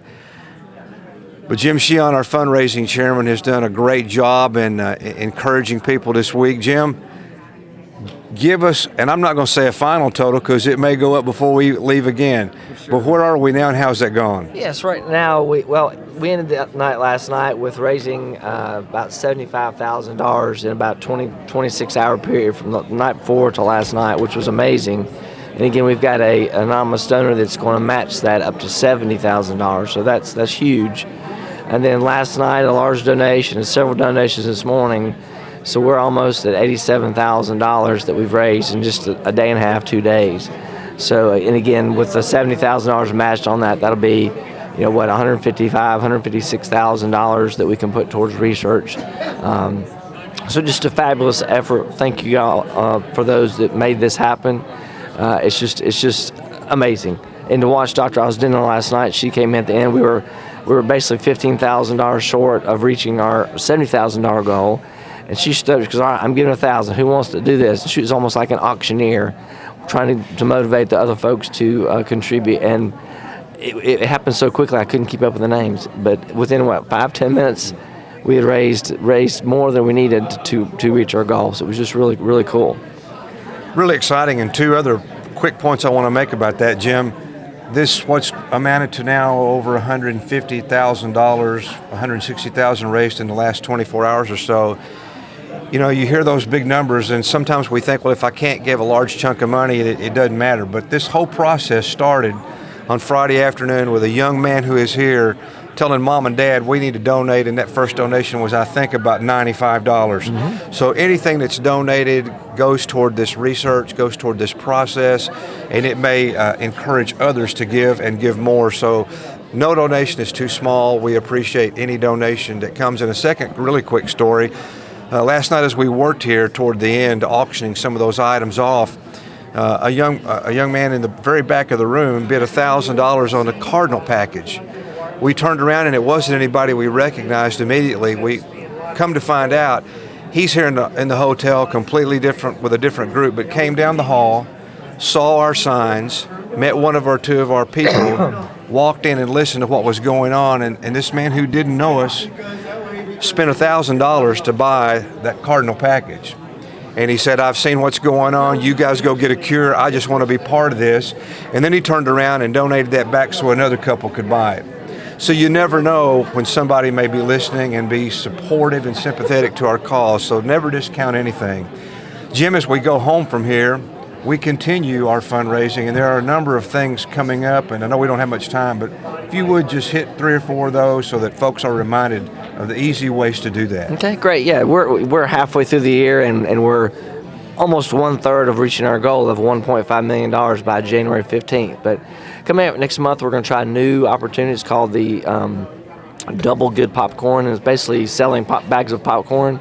I feel that this is something a lot of people can help out with, kids, nieces, nephews, aunts, uncles, grandmas, whatever.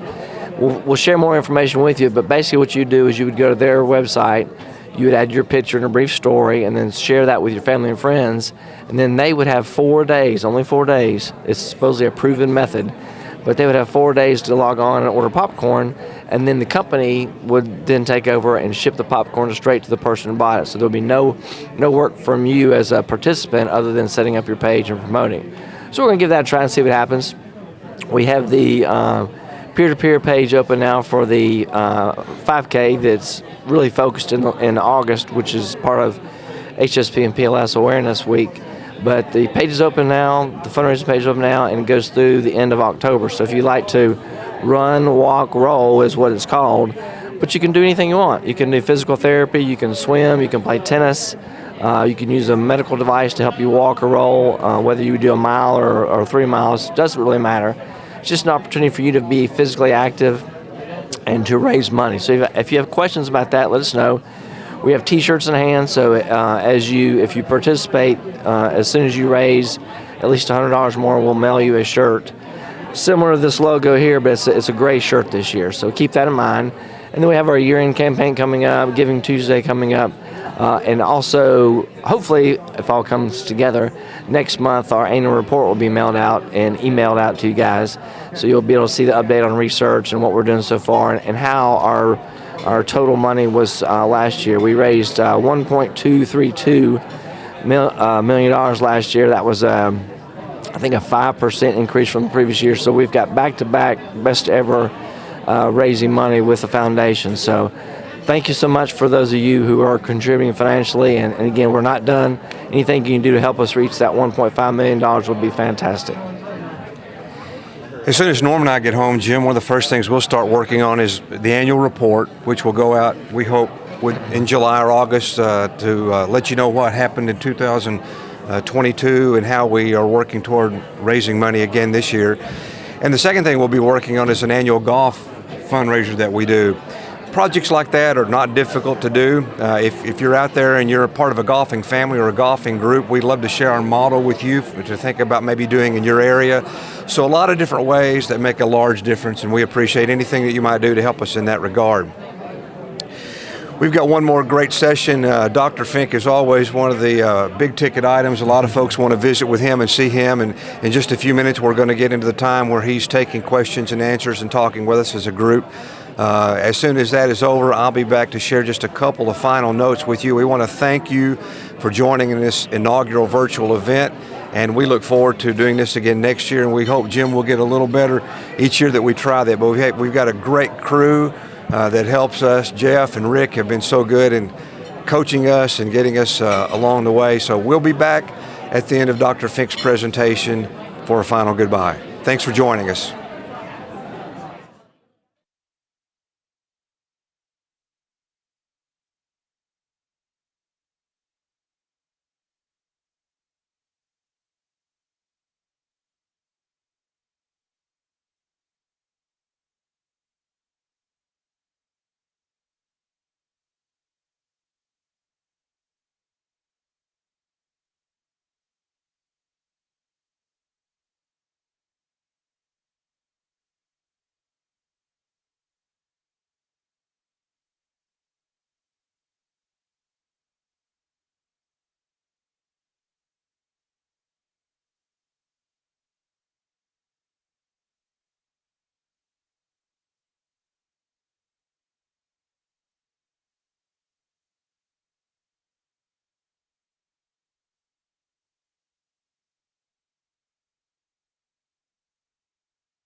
our video platform forever and ever and ever. So you can always go back and check on it and get all the information and stuff that you need. So when Rick gives me the thumbs up, we will introduce our next guest. And here we go. Ladies and gentlemen, Dr. John Fink. You're on. Oh, well, thank you very much. It's a pleasure, it's an honor to be here. And I want to thank the organizers and thank the SPF board. And I want to acknowledge Chris Brocchini, whose support every year makes this possible. So I'm grateful for that. I'm grateful for an opportunity to be here. You know, I come to this conference every year. I came to the conference for 10 years before there was a foundation. We had conferences, and every time I come, I'm learning. Every time I go to clinic, I'm learning. What I know about PLS and HSP, you and the people watching and other people who can't attend have taught me. And now, of course, the physicians and scientists have taught me, but I'm learning by talking to people. And much of what I know, then I reflect back. Like people say, well, this seems to help. And then we say, well, maybe someone else should try it. So different people's experiences collectively, I've been studying this for more than 30 years, HSP and PLS, and we have a lot to learn. You know, here's the point. The presentations we had today and yesterday, very exciting. Now, I know it's technical, and it's molecular, and so forth, and it's kind of difficult to understand what's being said and the implications. But when the Wright brothers had their first flight, and it went 120 feet or something like that, nobody would imagine that in that same lifespan, people would have nonstop flights around the world and go to the moon. Nobody would imagine that when they saw that little progress, just what the potential was. Now, the people who did imagine that were the people who were actually making the plane and flying the first plane. They saw the potential. And so now, we are beyond the Wright brothers' plane in terms of developing treatments for PLS and HSP. We're beyond that. And it's not just in a bicycle shop in Dayton, Ohio, where the Wright brothers' plane was one place. This is research that's happening in many laboratories around the world. And in some pharmaceutical companies have embraced the idea of developing treatments for HSP specifically and generalized to PLS. So we're much beyond that first Wright brothers plane. But what we saw today and yesterday is not just hope. Hope is, as Norma and I were talking, is the spark. It's the most essential element. It's not just hope, and it's not just promise, but it's demonstration of achievement. You know, we hope to achieve something, and now, as we've seen with the organoids and with the gene therapy and with development of NU9 and so forth, we are seeing achievements, and that's beyond hope. Now, it raises hope more. We're still full of hope. Okay, so I don't have a real presentation. My goal is to make myself useful to answer questions, distill information, and I'll take any questions or address any issues that anybody has. Any questions over here on the side of the room where I'm at? Okay, please, we're going to start there. I see one in the back. We're going to start back there.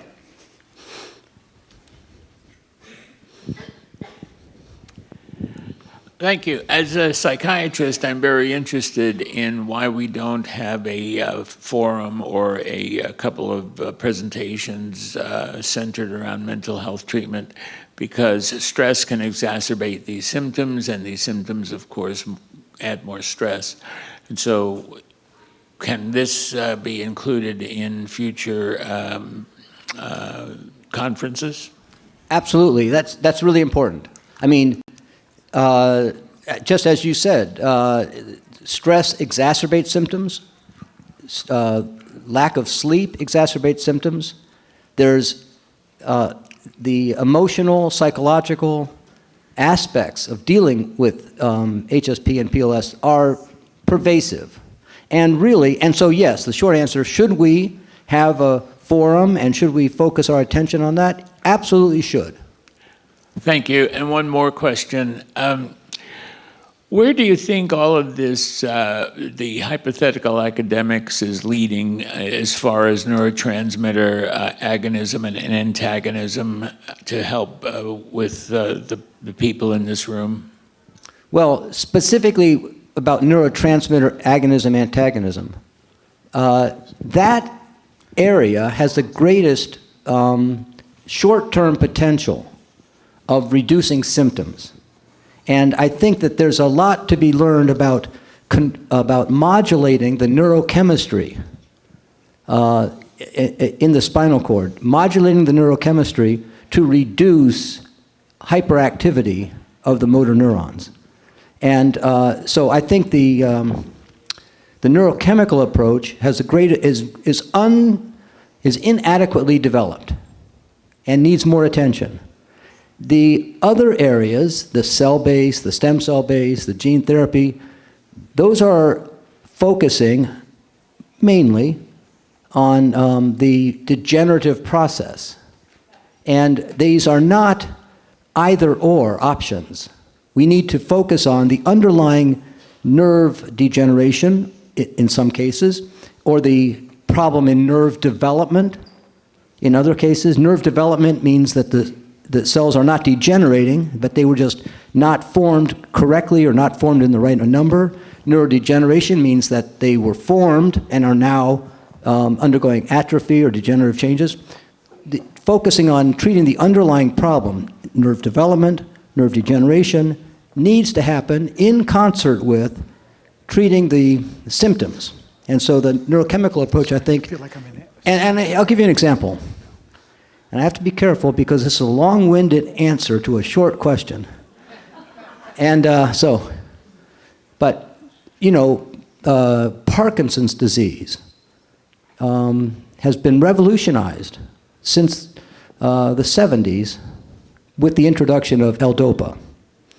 And it's true that L-DOPA has restored function for years in people with Parkinson's disease.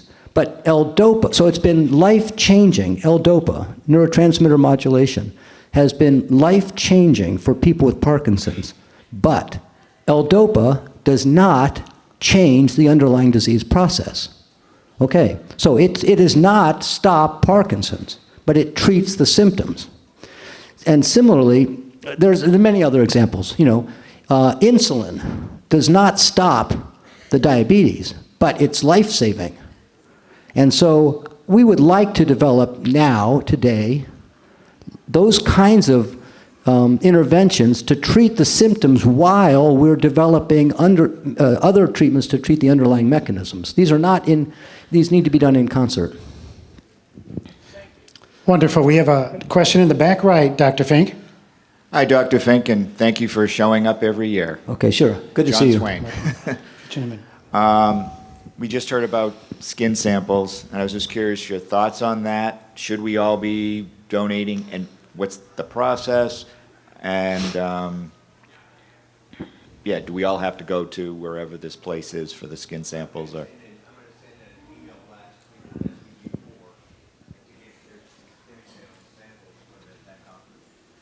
okay, awesome. In 2009, this conference has been held in St. Louis, 2009, 2013, and now.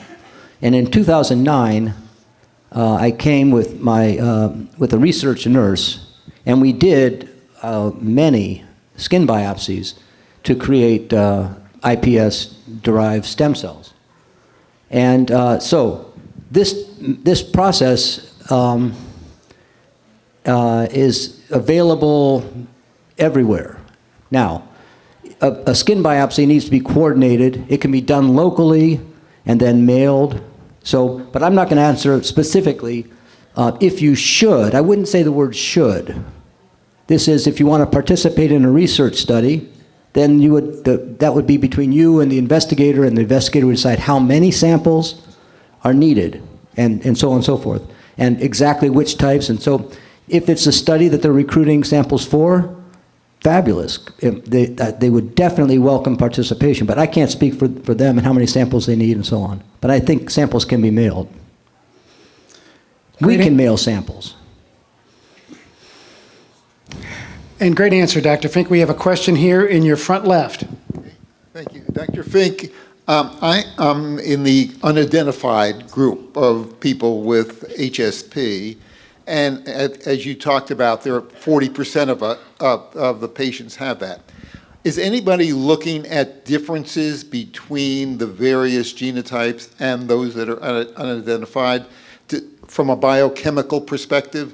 I know it's best to narrow down studies when you're doing molecular studies to a specific study to look at very small. But I'm curious as to whether the spastin abnormalities that Dr. Chung talked about are present across the spectrum, or whether they're really, he talked about SPG4 as the type. So in other words, in terms of understanding the broad nature, because I think you have said and others have said HSP and PLS are clinical diagnoses.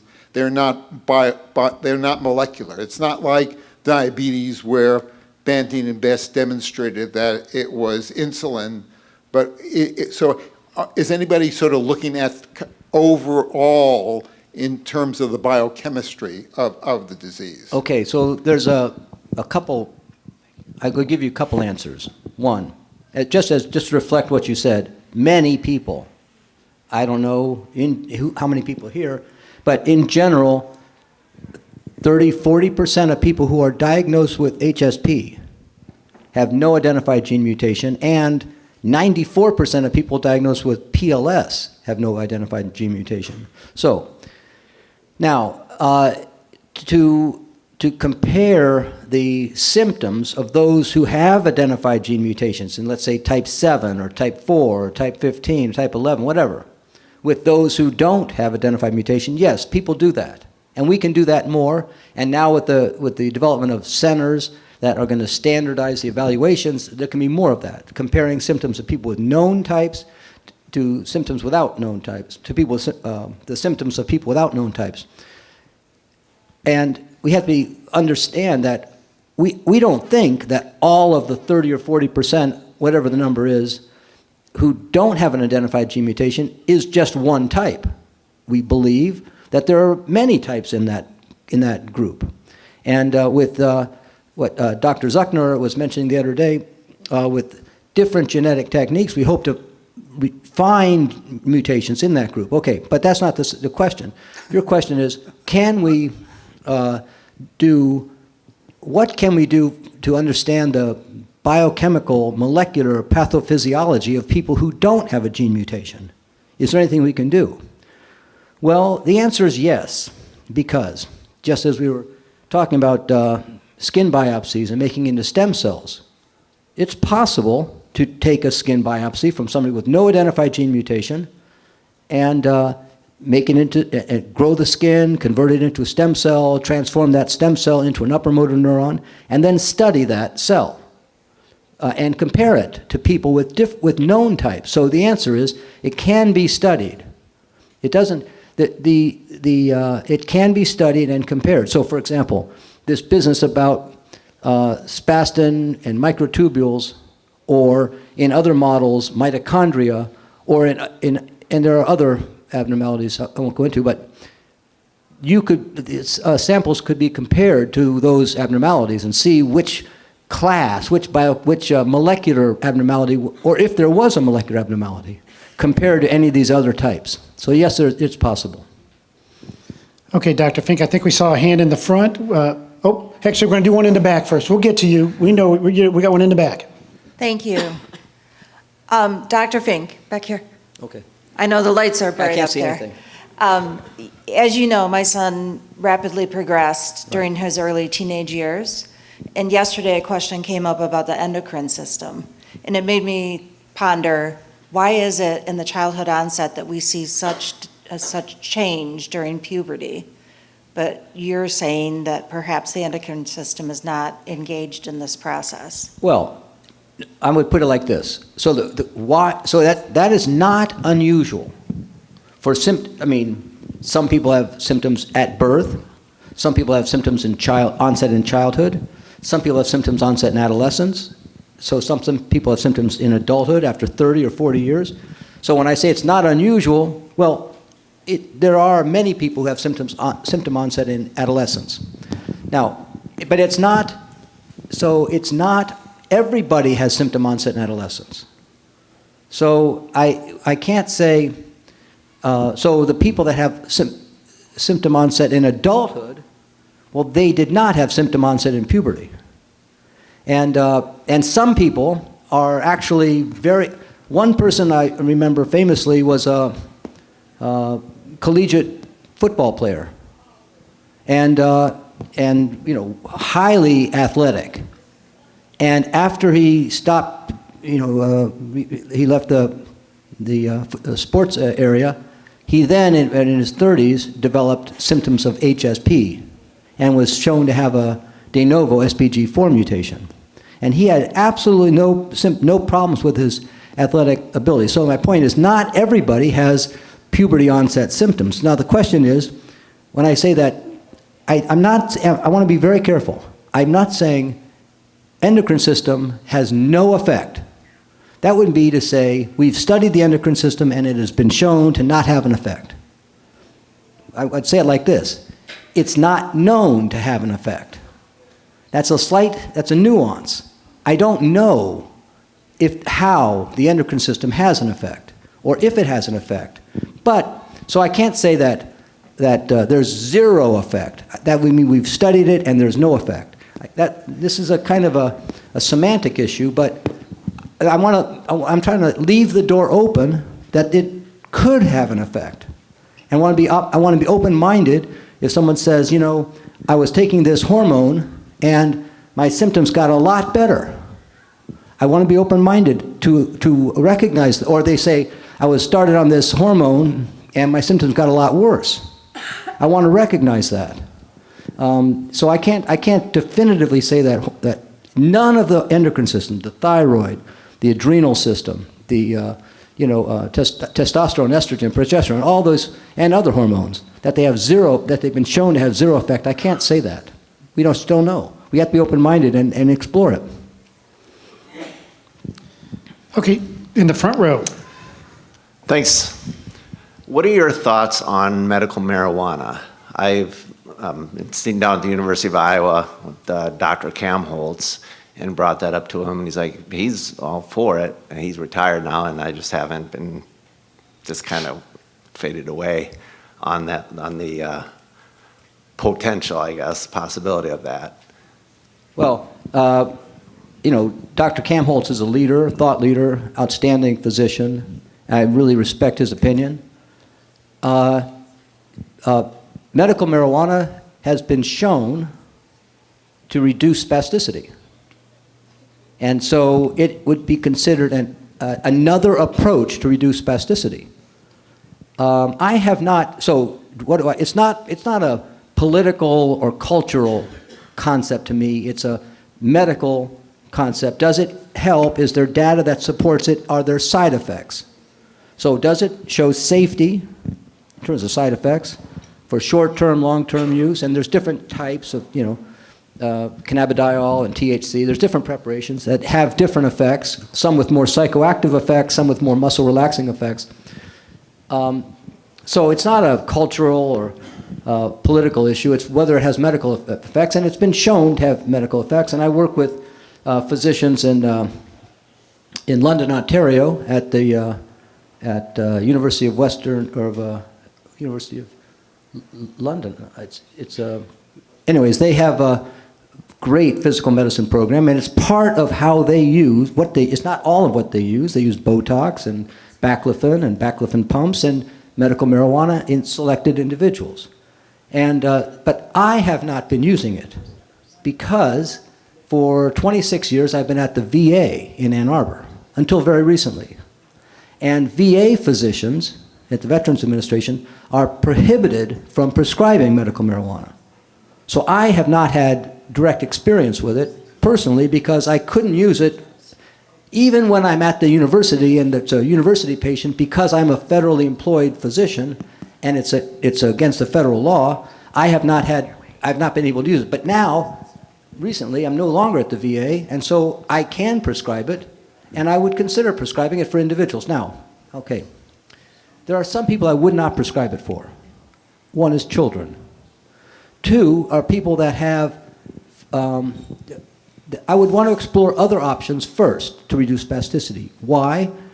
Because in the people that I know a number of people who use medical marijuana to treat spasticity, and also for pain, and also to help sleep. But it doesn't seem to me that it's as effective as baclofen or Xanaflex.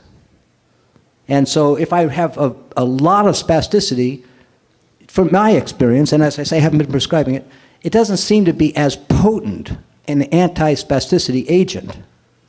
But, you know, your results can vary. You know, I mean, it could be used with baclofen, so on. But I wouldn't prescribe it for children, or and we have to be careful because some preparations can cause anxiety and sleepiness and mental clouding, and so you have to be careful what we're prescribing. But that's a step. But yes, it's the short answer.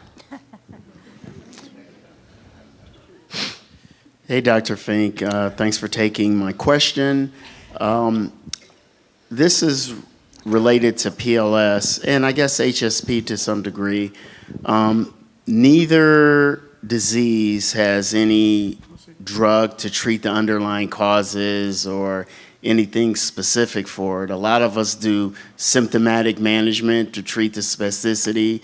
I wanted to see if you could explain the reason why stretching is so important for us and what happens to our muscles. I know when I do stretch, I feel really good and my mobility is pretty good, but the minute I sit down for 30 or 45 minutes, it seems like the entire workout that I have done is for naught. And it's kind of frustrating because it's not like you can work out an hour, you know, every other hour to keep from getting stiff. So I wanted to see if you could just explain that to folks, what's happening to our bodies from a physiological standpoint, and you know what we can do. Thank you. Yeah, the really important question. So the muscle length, the length of every muscle, the length of my quadriceps when I'm standing, my quadriceps extends my leg, keeps it straight.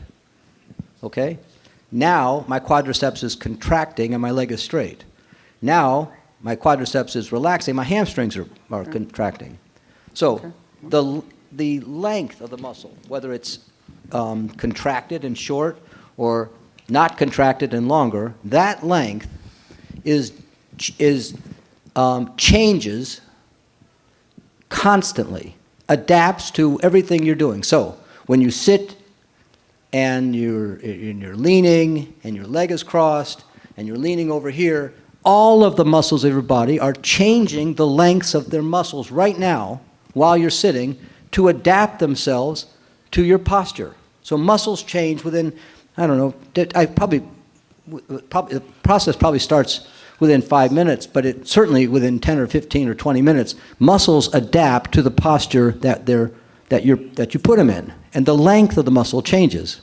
And then you stand up, and now those muscles that were in one position now have to be lengthened, and you're stiff and getting up, and then when you're up, now the muscles are better. Then you sit down again, they adapt to the posture you put them in. Well, when people have spasticity, where the muscle tone is tighter, it seems that process is faster and more intense. So getting out of a car, especially when it's cold, but skip the cold weather for a moment, getting out of a car, if you've been sitting in a car for 2 hours, people say, I can hardly walk. And because what's happened is sitting or getting off an airplane. And because muscles adapt their length to the posture they're in very quickly and very intensely when there's the process of spasticity. So for that, we say, And then, but stretching is essential. Now, but the problem with stretching is that, just as you said, I couldn't say it better, stretching wears off. So you stretch in the morning, 15 minutes, and 2 hours later, if you're lucky, but maybe an hour later, it's as though you didn't stretch at all. So the effect of stretching to extend the muscles, to let them be longer, more relaxed in that position, wears off. And so what we recommend is a micro stretch for 1 minute every hour. Okay? Now, I didn't invent that idea. Someone with HSP told me that. That's what they do. And they said when they go to a movie theater, they sit in the back row or on the aisle, and at about 45 minutes, they get up and they go to the back, and while the movie's on, they do their stretches for a minute, and then they go back to their seat. And in doing that, when the movie's over, they can get up and walk out. If they don't do that, or if they're at a board meeting, somebody else told me, they're at a board meeting and somebody's ranting on, whatever, and it's a meeting for an hour, at about the 20-minute mark, they stand up. And they stand up, they stretch, and there's a separate discussion about making the workplace safe and permissive to do what people need to do in order to function in that workplace, and to insist on being able to, I need to stand up for after 20-minute mark and stretch my legs, and I'm not leaving, I'm paying attention. That's a separate discussion. But at the 20-minute mark, stand up. 1 minute, stretch your legs. And every 20 minutes, and you're at home and you're sitting at your desk or you're whatever, every hour, stretch your legs. And so the point is, the benefit of stretching wears off. We need to do it in small doses throughout the day. Now, how does it work? Well, it works in a couple ways. One, it reduces spasticity by stretching, reduces spasticity. Reduces the tightness. That's one.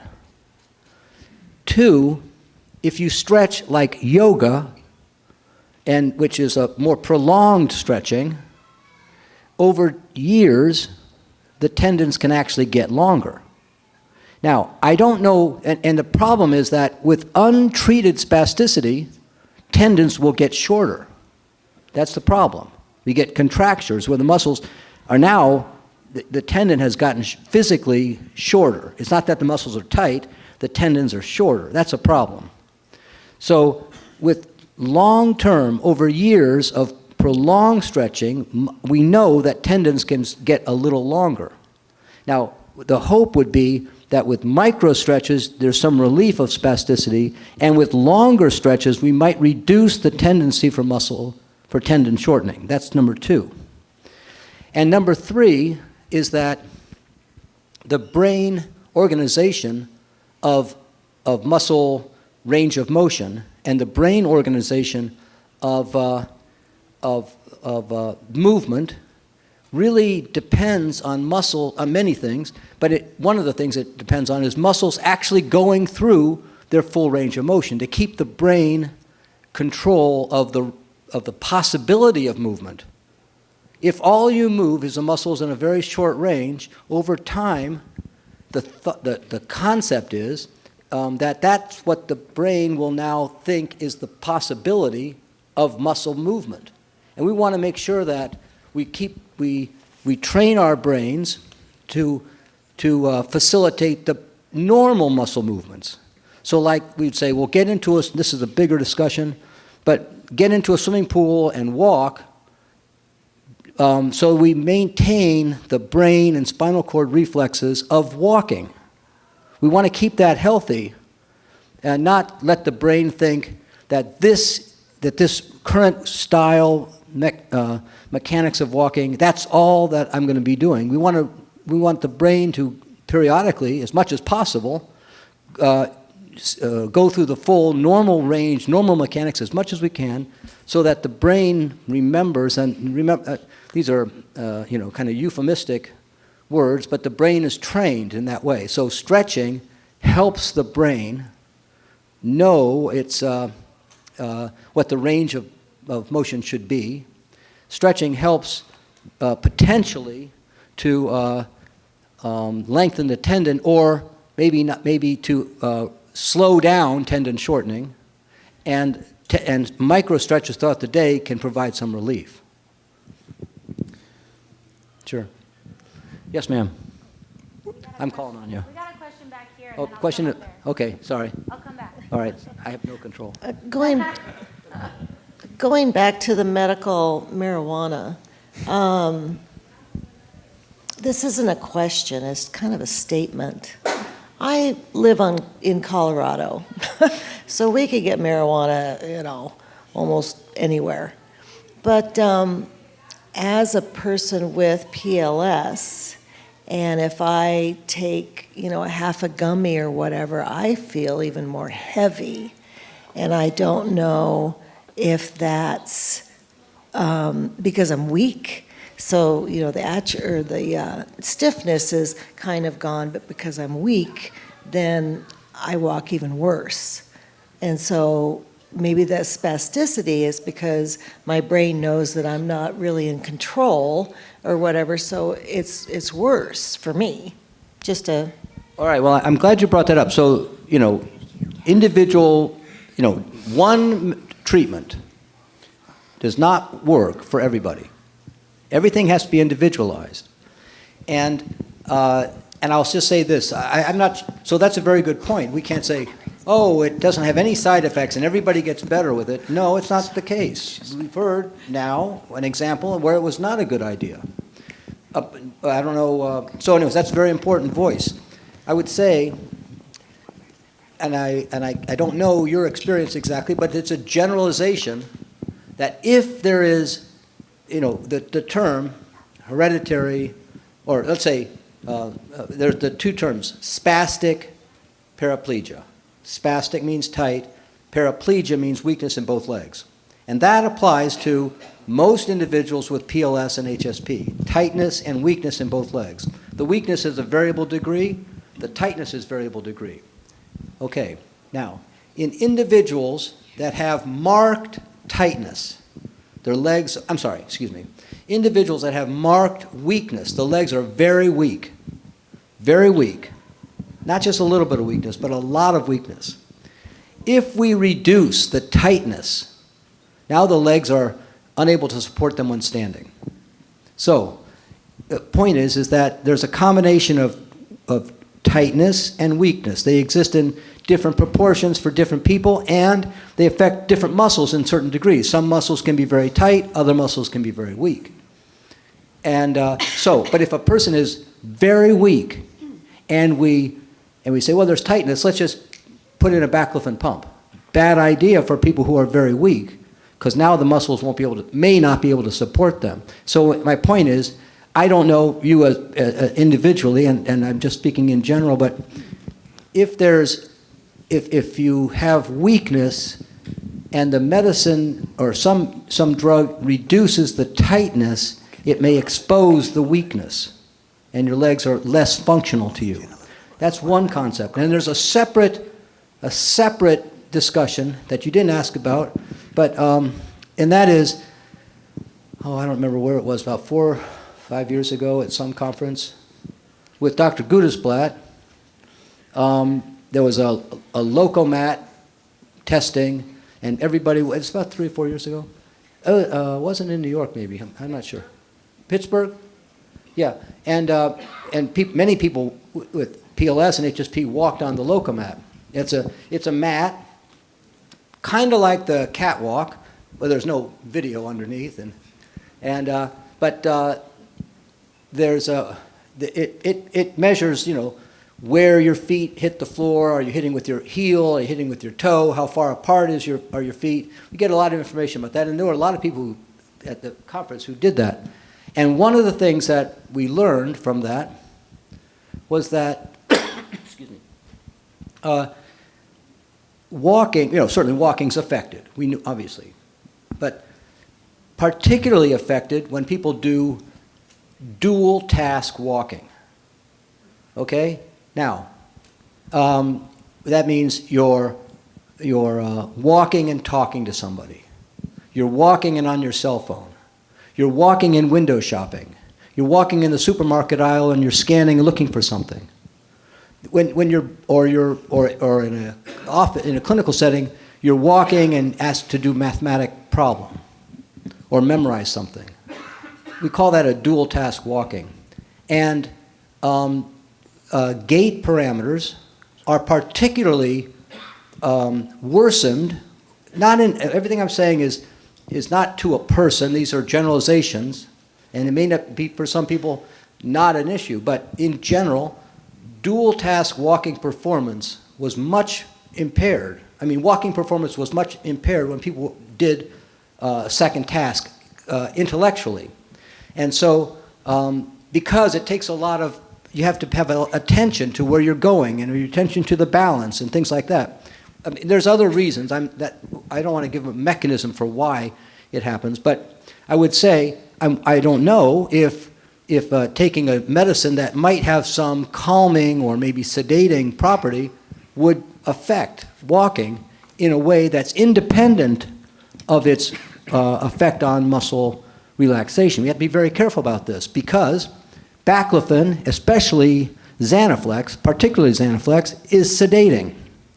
And so people can say, well, my walking was much worse with Xanaflex. Well, is that because of its spasticity reducing property, or is it because it was sedating and you need really acute attention to keep your walking and your balance in particular upright? These are complicated questions, but that's all I can add.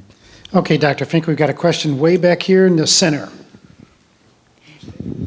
Yeah, I wonder if you could comment on a study that Craig Blackstone co-authored, and it's where HSP patients, it's found that peptides, and it doesn't specify what they're composed of, revitalize mitochondria and can reverse damage to nerve cells.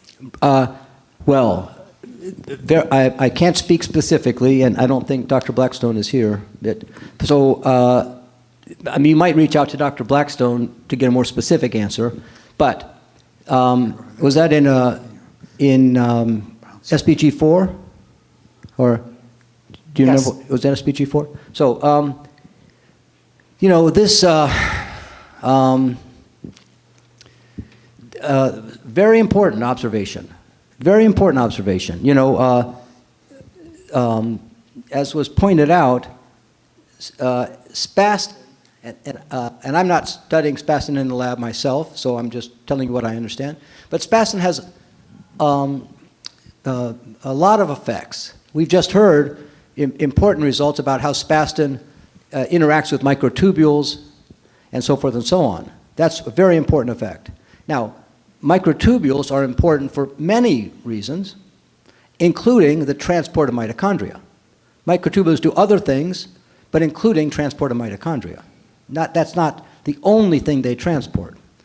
So, so it's involved in microtubules. It's involved in the transport of proteins and organelles down the microtubules. That's 2. 3, interacts with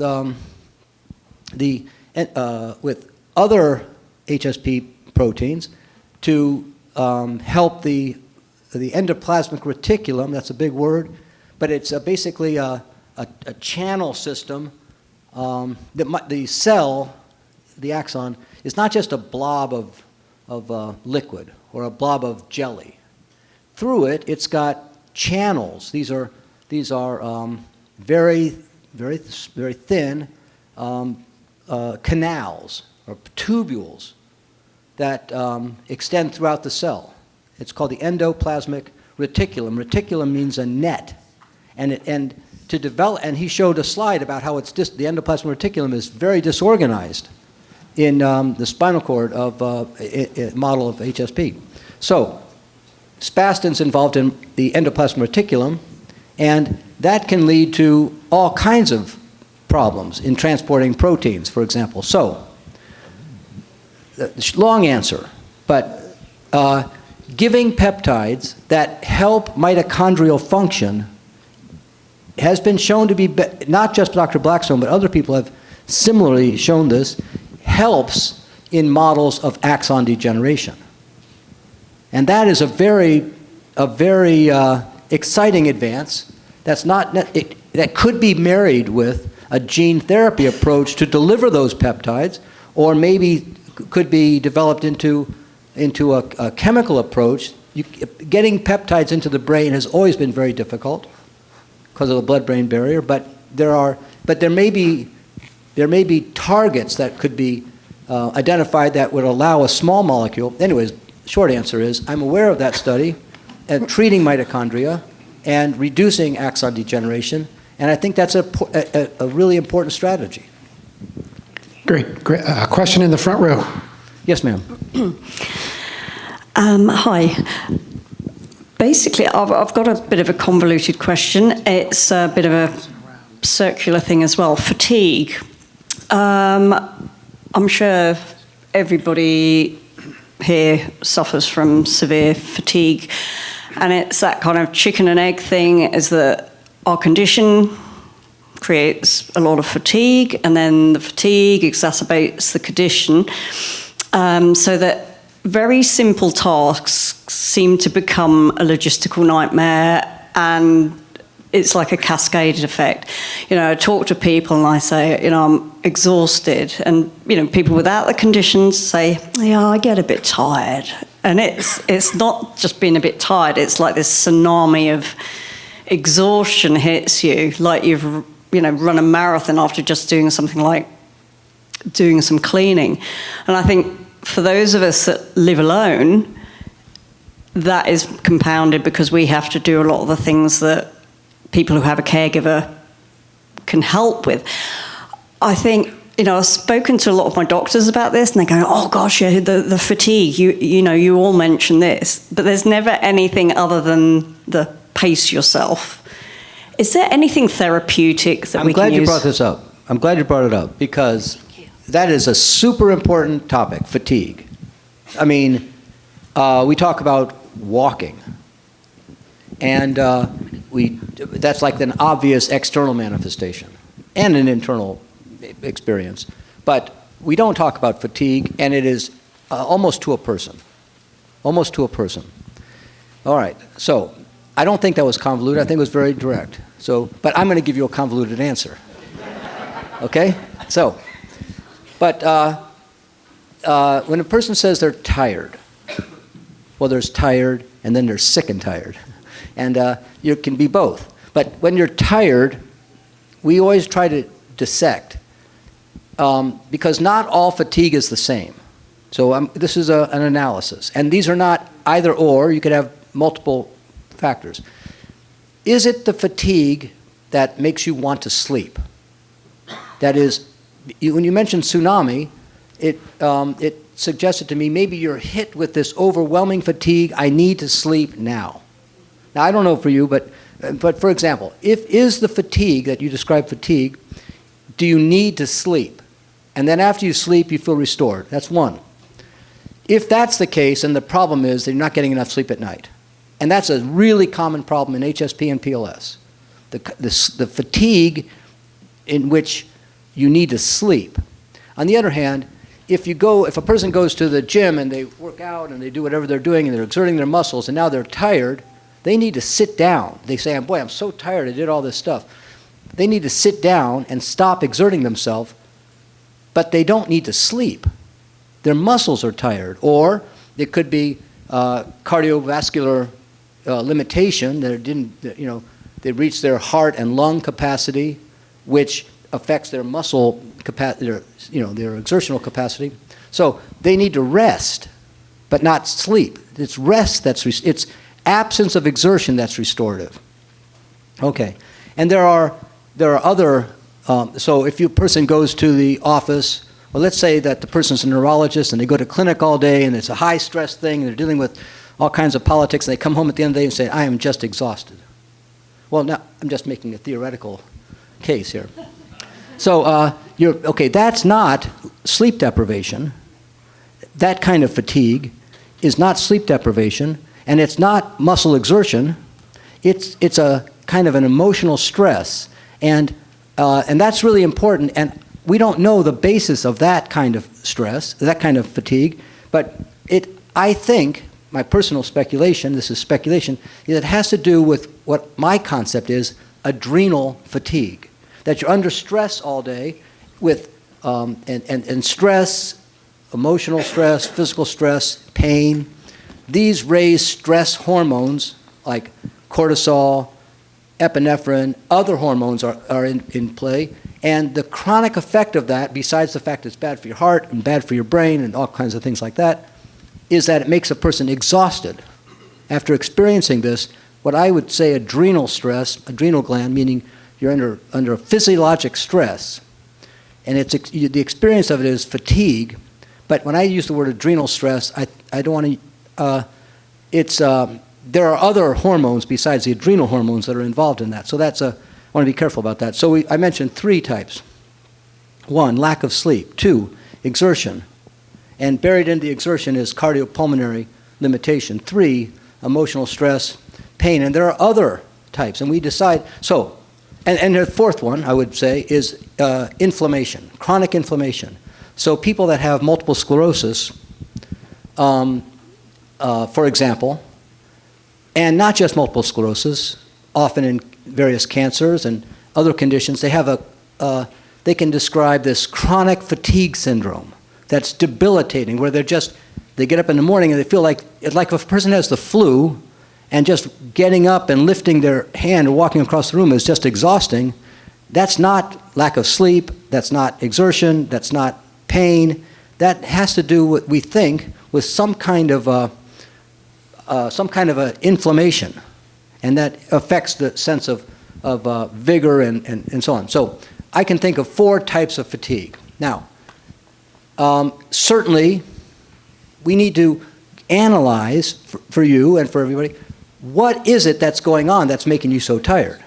Oh, the last one I would mention, or I guess, is that with the exertion, this is a big one. Simple tasks of walking are being performed in a mechanically compromised manner. So using big muscles to lift your legs, instead using small muscles, using your back to lift your legs, your pelvis, now you're using muscles that are not as strong and don't have the mechanical advantage to accomplish what you're trying to accomplish. So now it'd be like trying to lift boxes with your little fingers. You know, you're doing it in a way, or people are doing it in a way that is more taxing. The theory is it's harder to do that. Okay, and then of course there's frustration. Okay, so now, sleep problems are, especially in PLS, very common. Sleep apnea, anytime a person has slurred speech, we say that person's at risk for sleep apnea. People are, 40% of the population, 30-40% has sleep apnea anyways, but it's especially in people that have any kind of slurred speech or oral motor impairment. And sleep apnea will make a person, no matter how long they sleep, it's not restorative. So, and many people with HSP and PLS have restless leg syndrome, and I'm aware of that. I don't know if if there's a cause and effect, if it's exactly related to the condition, but sleep apnea or restless leg syndrome can reduce the quality of sleep, and people with HSP and PLS are at risk for both of these. Third, people with HSP and PLS have pain at night and spasms, and they have to, and that can interfere with sleep. And then, of course, getting up every 2 or 3 hours to urinate, that's another problem that interferes with sleep. And when you add just those factors up, sleep apnea, restless legs, muscle cramps, getting up to urinate, now we have sleep has been greatly degraded. And thyroid, good point. Thyroid too. Now, again, with the endocrine, I don't know if we don't know that thyroid is directly part of the HSP-PLS complex, but it needs to be considered. Or vitamin deficiencies, there's a whole list, or medications, I should have mentioned that. Okay, so that's the sleep. Then we talk about exertion. Now, exertion, the manner in which a person exerts themselves, could walking mechanics be changed so that, for instance, if you say, I get up in the morning and I feel perfectly fine, and okay, if you get up in the morning, you don't feel well rested, then the problem is going to be, we're going to look at sleep. or medication, or thyroid, or something like that. Okay, it's a complicated, we should have this discussion at this meeting more in the front and center.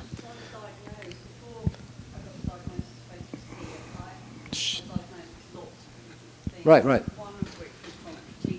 Right. And also, I think, sorry, I have quite severe hearing loss as well, and that is incredibly tiring.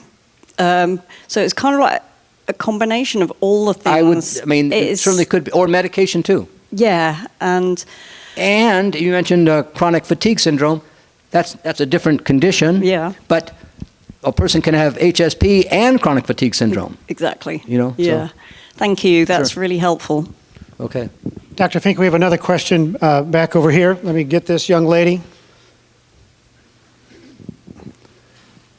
Hi, Dr. Fink. Hey, how are you? Lovely, thanks. Really quick, I would love for you, if you don't mind, I want to go back to the conversation of stretching and the importance of micro-stretching on an hourly basis. Recognize the benefit of stretching and witness that, but I was wondering if you could give some examples of what a micro-stretch means and how is that actionable for people? Like, what type of stretching does that mean? Well, okay. So I guess the platitude or the generalization is whatever's weak needs to be strengthened, whatever's tight needs to be stretched. Got it. Okay, but if it's tight, it needs to be stretched. If it's weak, it needs to be strengthened with muscle-resisting exercise. Mm-hmm. Whatever, and following that generalization, if there's muscle slowness, we need agility and balance exercises. So agility and balance, muscle stretching, but the muscle stretching has to target the muscles that are tight, and strengthening, but it has to target the muscles that are weak. Okay, so micro stretch is like stretching for 1 minute. And so if a person says, well, when I'm at a meeting or I'm sitting in a conference, for me personally, my thigh muscles are very tight and they bring my knees together. And someone else another person here could say, no, that's not my problem. It's my feet point down and my calves are so tight. Okay, some people would say it's my hamstrings. I go to stand up and when I don't want to fall here, but like my hamstrings are so tight, like in this position, for example, the knees are together. That means that the adductor muscles in the thigh, the ADD adductor muscles bringing the knees together are very tight. And walking like this means that the hamstrings are very tight and incompletely extended. So the person that has adductor muscle tightness, if that's a main problem, then every hour for 1 minute stretching the adductors. If the person has major hamstring tightness or quadriceps tightness, whatever it would be for that individual, then for 1 minute they need to do stretching. And so it might be, let's say so you'd have to adapt this for yourself. You'd have to say, well, my legs are so tight, so I need to do some stretching for these multiple muscles for 1 minute every hour. Now that doesn't necessarily mean if you have 7 muscles, now you're doing 7 minutes of exercise every hour. That's not a micro stretch. So, but some stretching every hour is the best so specifically if you have to stretch the, I'm showing, you stretch the calf muscles by bending your foot back, or you stretch the quadriceps muscle by bending your knee.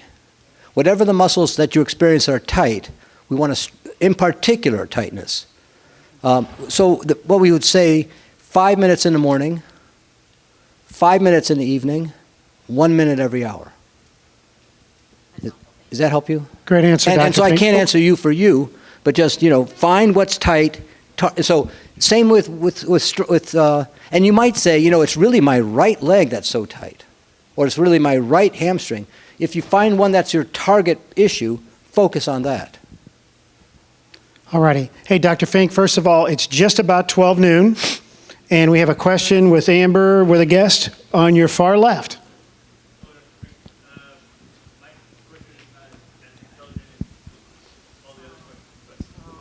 Amber, flip the switch on the on switch, please. Hello.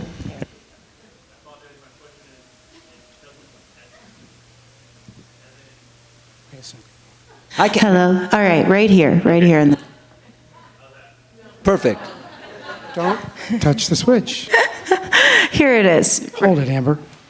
There we go. All right. There we go. My question isn't intelligent as the other ones, but what exactly is spastic or spasm? Because what I'm experiencing sometimes doesn't feel like it's necessarily what everyone else is. Like if I work 6 hours a day, I'm on my feet. I get home, my feet just wrench up, and then they spasm out. I didn't know if other people are experiencing that, because from what you said, it just seems just the general tightness is the aspect of it. Yeah. Tightness, muscle tightness, difficulty fully extending the muscle because the muscle's tight. That's the problem.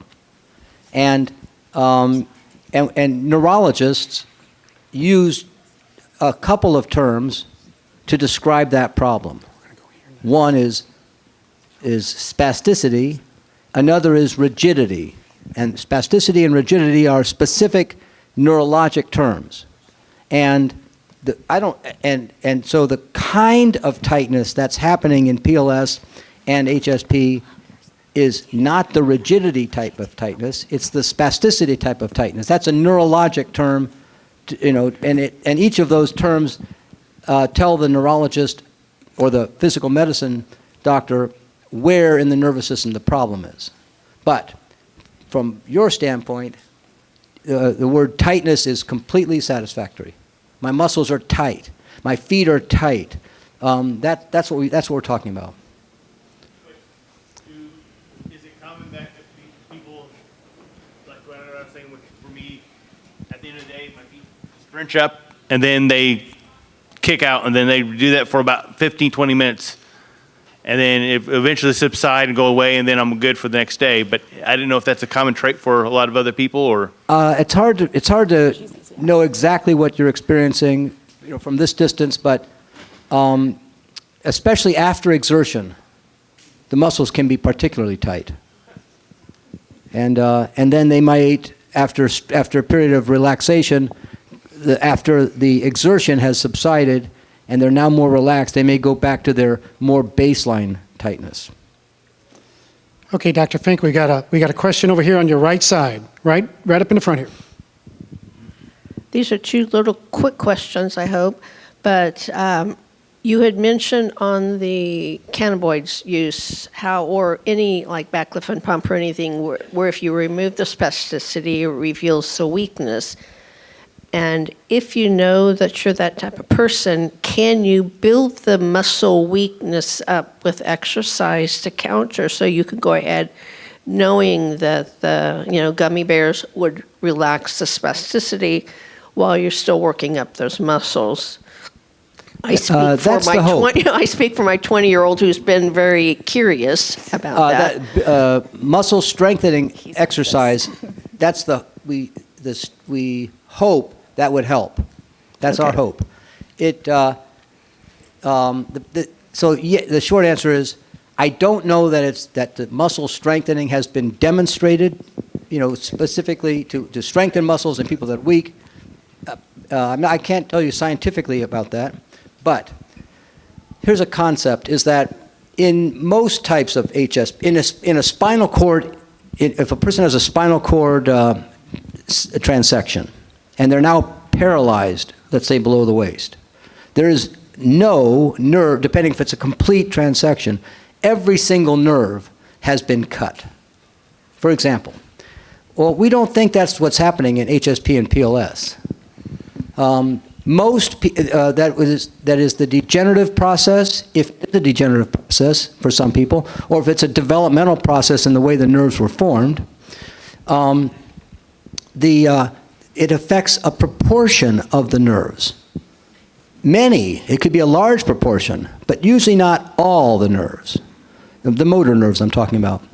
Now, so that means that some of the muscles are still being innervated okay.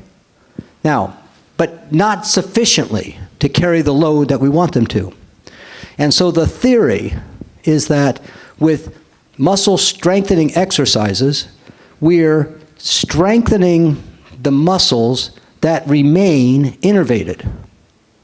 I'm not proposing, and this is theory I'm talking about, I'm not proposing that muscle strengthening exercises causes the nerves to grow and re-innervate muscles that are not the muscle cells, the muscle fibers. I'm not proposing that exercises cause the axons to grow out. Maybe it does, I would hope that. But our hope is that we get hypertrophy in the muscles that remain innervated, and that hypertrophy would then help the total exertional capacity of that muscle. So if a muscle, and the muscles that are particularly important, every person's different, but muscles that are particularly important are muscles that are lifting the knee. We call this hip flexion, lifting your knee. This is really important. And, excuse me. So, because that is a common weakness. There's all kinds of muscles that are also weak, but gait limitation, the muscles that particularly limit the ability to stand and walk are core muscles and hip flexor muscles. And so in the muscle strengthening program, we want to work on other muscles that are also weak. You see somebody and they do an examination, they say, this muscle's weak and this muscle's tight and this muscle's weak. You get an exercise prescription, depending on you or your son, for what they as an individual need. But the ones in general as a group are most commonly affected are hip flexion and core muscles. And because hip flexion is always, or very often, a problem, lifting the knees, many people they tip their pelvis this way. So if I tip my pelvis back, it tends to lift, my pelvis comes up, my leg gets lifted. So if I'm walking, I might do this. I might tip my back, I might arch my back in an effort to use my trunk to lift my foot. I'm not lifting my hip with my hip flexor muscle, maybe I am somewhat, but I'm augmenting that by tipping my pelvis back. Other people will tip their pelvis side to side, and this will lift the leg off the ground so that they don't drag their toe. Well, whether you go back or you go side to side, after a period of time, you have a date with back pain. And we want to work on the mechanics of gait so that we avoid back pain, neck pain, hip pain, all the other complications.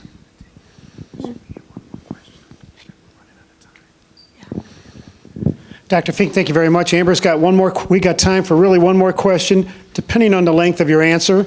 Amber's got a question on the right, and then we're going to get these people going here. So one more. Go, Amber. Hello, and thank you for your time. Hopefully this is an adjunct to that question. If we can acutely reduce the spasticity, do we have concerns with targeting those muscles that are engaged in tone? And if, so we have our calf is in spastic, I don't believe tone's the right word, but will that change the relationship will it reduce the spasticity in a stronger muscle? Or if we strengthen that muscle and then we step off the baclofen or the gummy wears off, is that tonal pattern going to increase because the muscle has more fibers to recruit? I wouldn't think so. Thank you. Boy, that's the shortest answer I've ever given. So, but that doesn't stop me from adding to it. No, the big thing here is that medicines to reduce spasticity, that's not the treatment for spasticity. We say medicines open the door and permit physical therapies to be more effective. So when there's a lot of tightness, for example, in the calf and the feet are pointed down, medicines, oral baclofen or Botox or whatever you're doing, can reduce the spasticity, and then physical therapy can be more effective. But it's always physical therapy. So if you take medicine without physical therapy, the door is open and maybe you're starting to go through, but we really need to go through that door with take every advantage of reduced spasticity to double down on physical therapy, stretching. And before I end that discussion, I really want to mention balance. And balance and agility are a big problem, and that has to do with the speed of muscle control, muscle contraction. So, when you're driving down the highway and you're steering a little bit to the left and a little bit to the right, and it's a constant. Every half a second, you're making a little bit of a course correction. You're not going to go to the left. You don't just wait or 30 seconds and then go suddenly to the right, and then 30 seconds suddenly to the left, okay? So when you're standing, your balance depends on constant micro adjustment to your muscle control of your feet, your legs, and your back, and so forth. Constantly, little micro movements are happening all the time to change your, to keep you upright. And one of the problems in HSP and PLS is that besides weakness, besides tightness, is that muscle, there may be a little delay in that muscle contraction. And so some people are not weak at all, but the speed of activating muscles is slow. And when that is a factor, balance is terrible, because you can't make a instant course correction in your balance. You get a little bit off balance, you get more off balance before you correct it, then you get more off balance before you correct it. So my point is, besides strengthening, besides stretching, agility and balance exercises. And it's too, we don't have time to go into it, but if you talk to your therapist and say, Dr. Fink was ranting about agility and balance exercises, I want to do that. If they don't understand, they can call me, or you can call me, we can talk about it. Okay. Oh, you paused. Oh, fantastic. Oh. Took a breath. I did, took a breath. So, let's see. I want to mention, maybe everybody knows, we do have a discussion group on Tuesdays. Many people are here, are familiar with that. Everybody's invited. HSP, PLS, first Tuesday of the month, it's just like this, except it's Zoom. It used to be in person in Ann Arbor, and Tina's always there, so Tina understands this. But it's the first, so thank you for coming and showing support. It's the first Tuesday of the month, 6:30 to 8. And if you're interested, if you call my office or send me an email, I will forward that, and then you'll be given a link. And they'll mail you a link, except it's not in July and August. The next one will be in September. And it's a good place to ask these kinds of questions or other questions. It's not a good place to get a specific medical, like, should I raise the dose of this, or, we can't give medical advice through that forum, but it's a good place to meet other people, talk, and we have good discussions, I think, sometimes. Well, ladies and gentlemen, Dr. John Fink. Stay here for a second. We want to thank everybody for coming to the Spastic Paraplegia annual conference. The foundation thanks you. Thank you for your work and your effort. We'll see you next year in Tampa. Okay, everybody, we're out.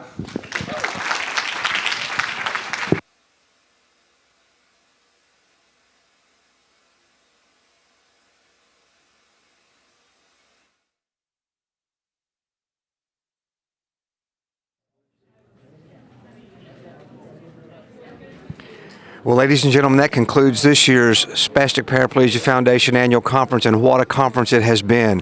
A lot of medical information, a lot of fellowship, a lot of fundraising, and a great announcement regarding our CERN project, our Centers of Excellence work across the country, and you'll be hearing more about that. We want you to stay tuned to that and continue to be involved in that.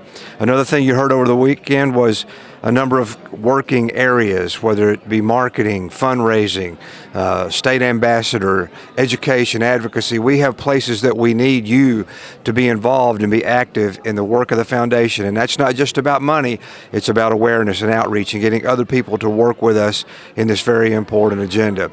I want to thank one more time all of the sponsors. We could not do this without those folks helping us and sponsoring us, providing resources to help. Chris Brocchini, we appreciate her so much. The Conlin Foundation, Classic Dentistry, Joseph Shradsky, the Koduris, the St. Louis Zoo, Your Medical Store, Joshua Cochran with Toby and Becky, JL Safety, First Community Bank of the Heartland, and Missouri Botanical Gardens. We want to say a last-minute thank you to those who've been behind the scene. Again, to Jeff and Rick with Sonic Motion Media. We don't know what we do without their help in getting this first inaugural done, as well as the work just to film all of this and be able to have it on YouTube for you to look at later. Some of the folks behind the scene, Kira Przybisky, she's doing everything. She spends most of her time at the tech table, but whatever needs to be done, Kira's there to help. And Kira, we want you to know we appreciate you. So many volunteers, can't name them all, but so many here in the St. Louis area who've worked with us to put this conference together and helped us work through it this last few days. We appreciate all of you, and thank you very much. And finally, to our MC, Tim, he does a great job in juggling balls and making sure we make time and getting our speakers on and off. So many thanks to so many people. We appreciate your spending time with us virtually. We look forward to learning how we can improve on this as we move toward Tampa next year. We'll be going home resting for a day or two and then getting back to work on foundation work. And one of the first things we'll be doing is trying to narrow down dates for our convention in Tampa. And we hope within the next few weeks to have that information on our website and in other places that you might access that and be able to put it on your calendar. Again, thank you so much for joining us. Godspeed to all of you, and we look forward to talking with you again along the way. Take care, and we will see you later.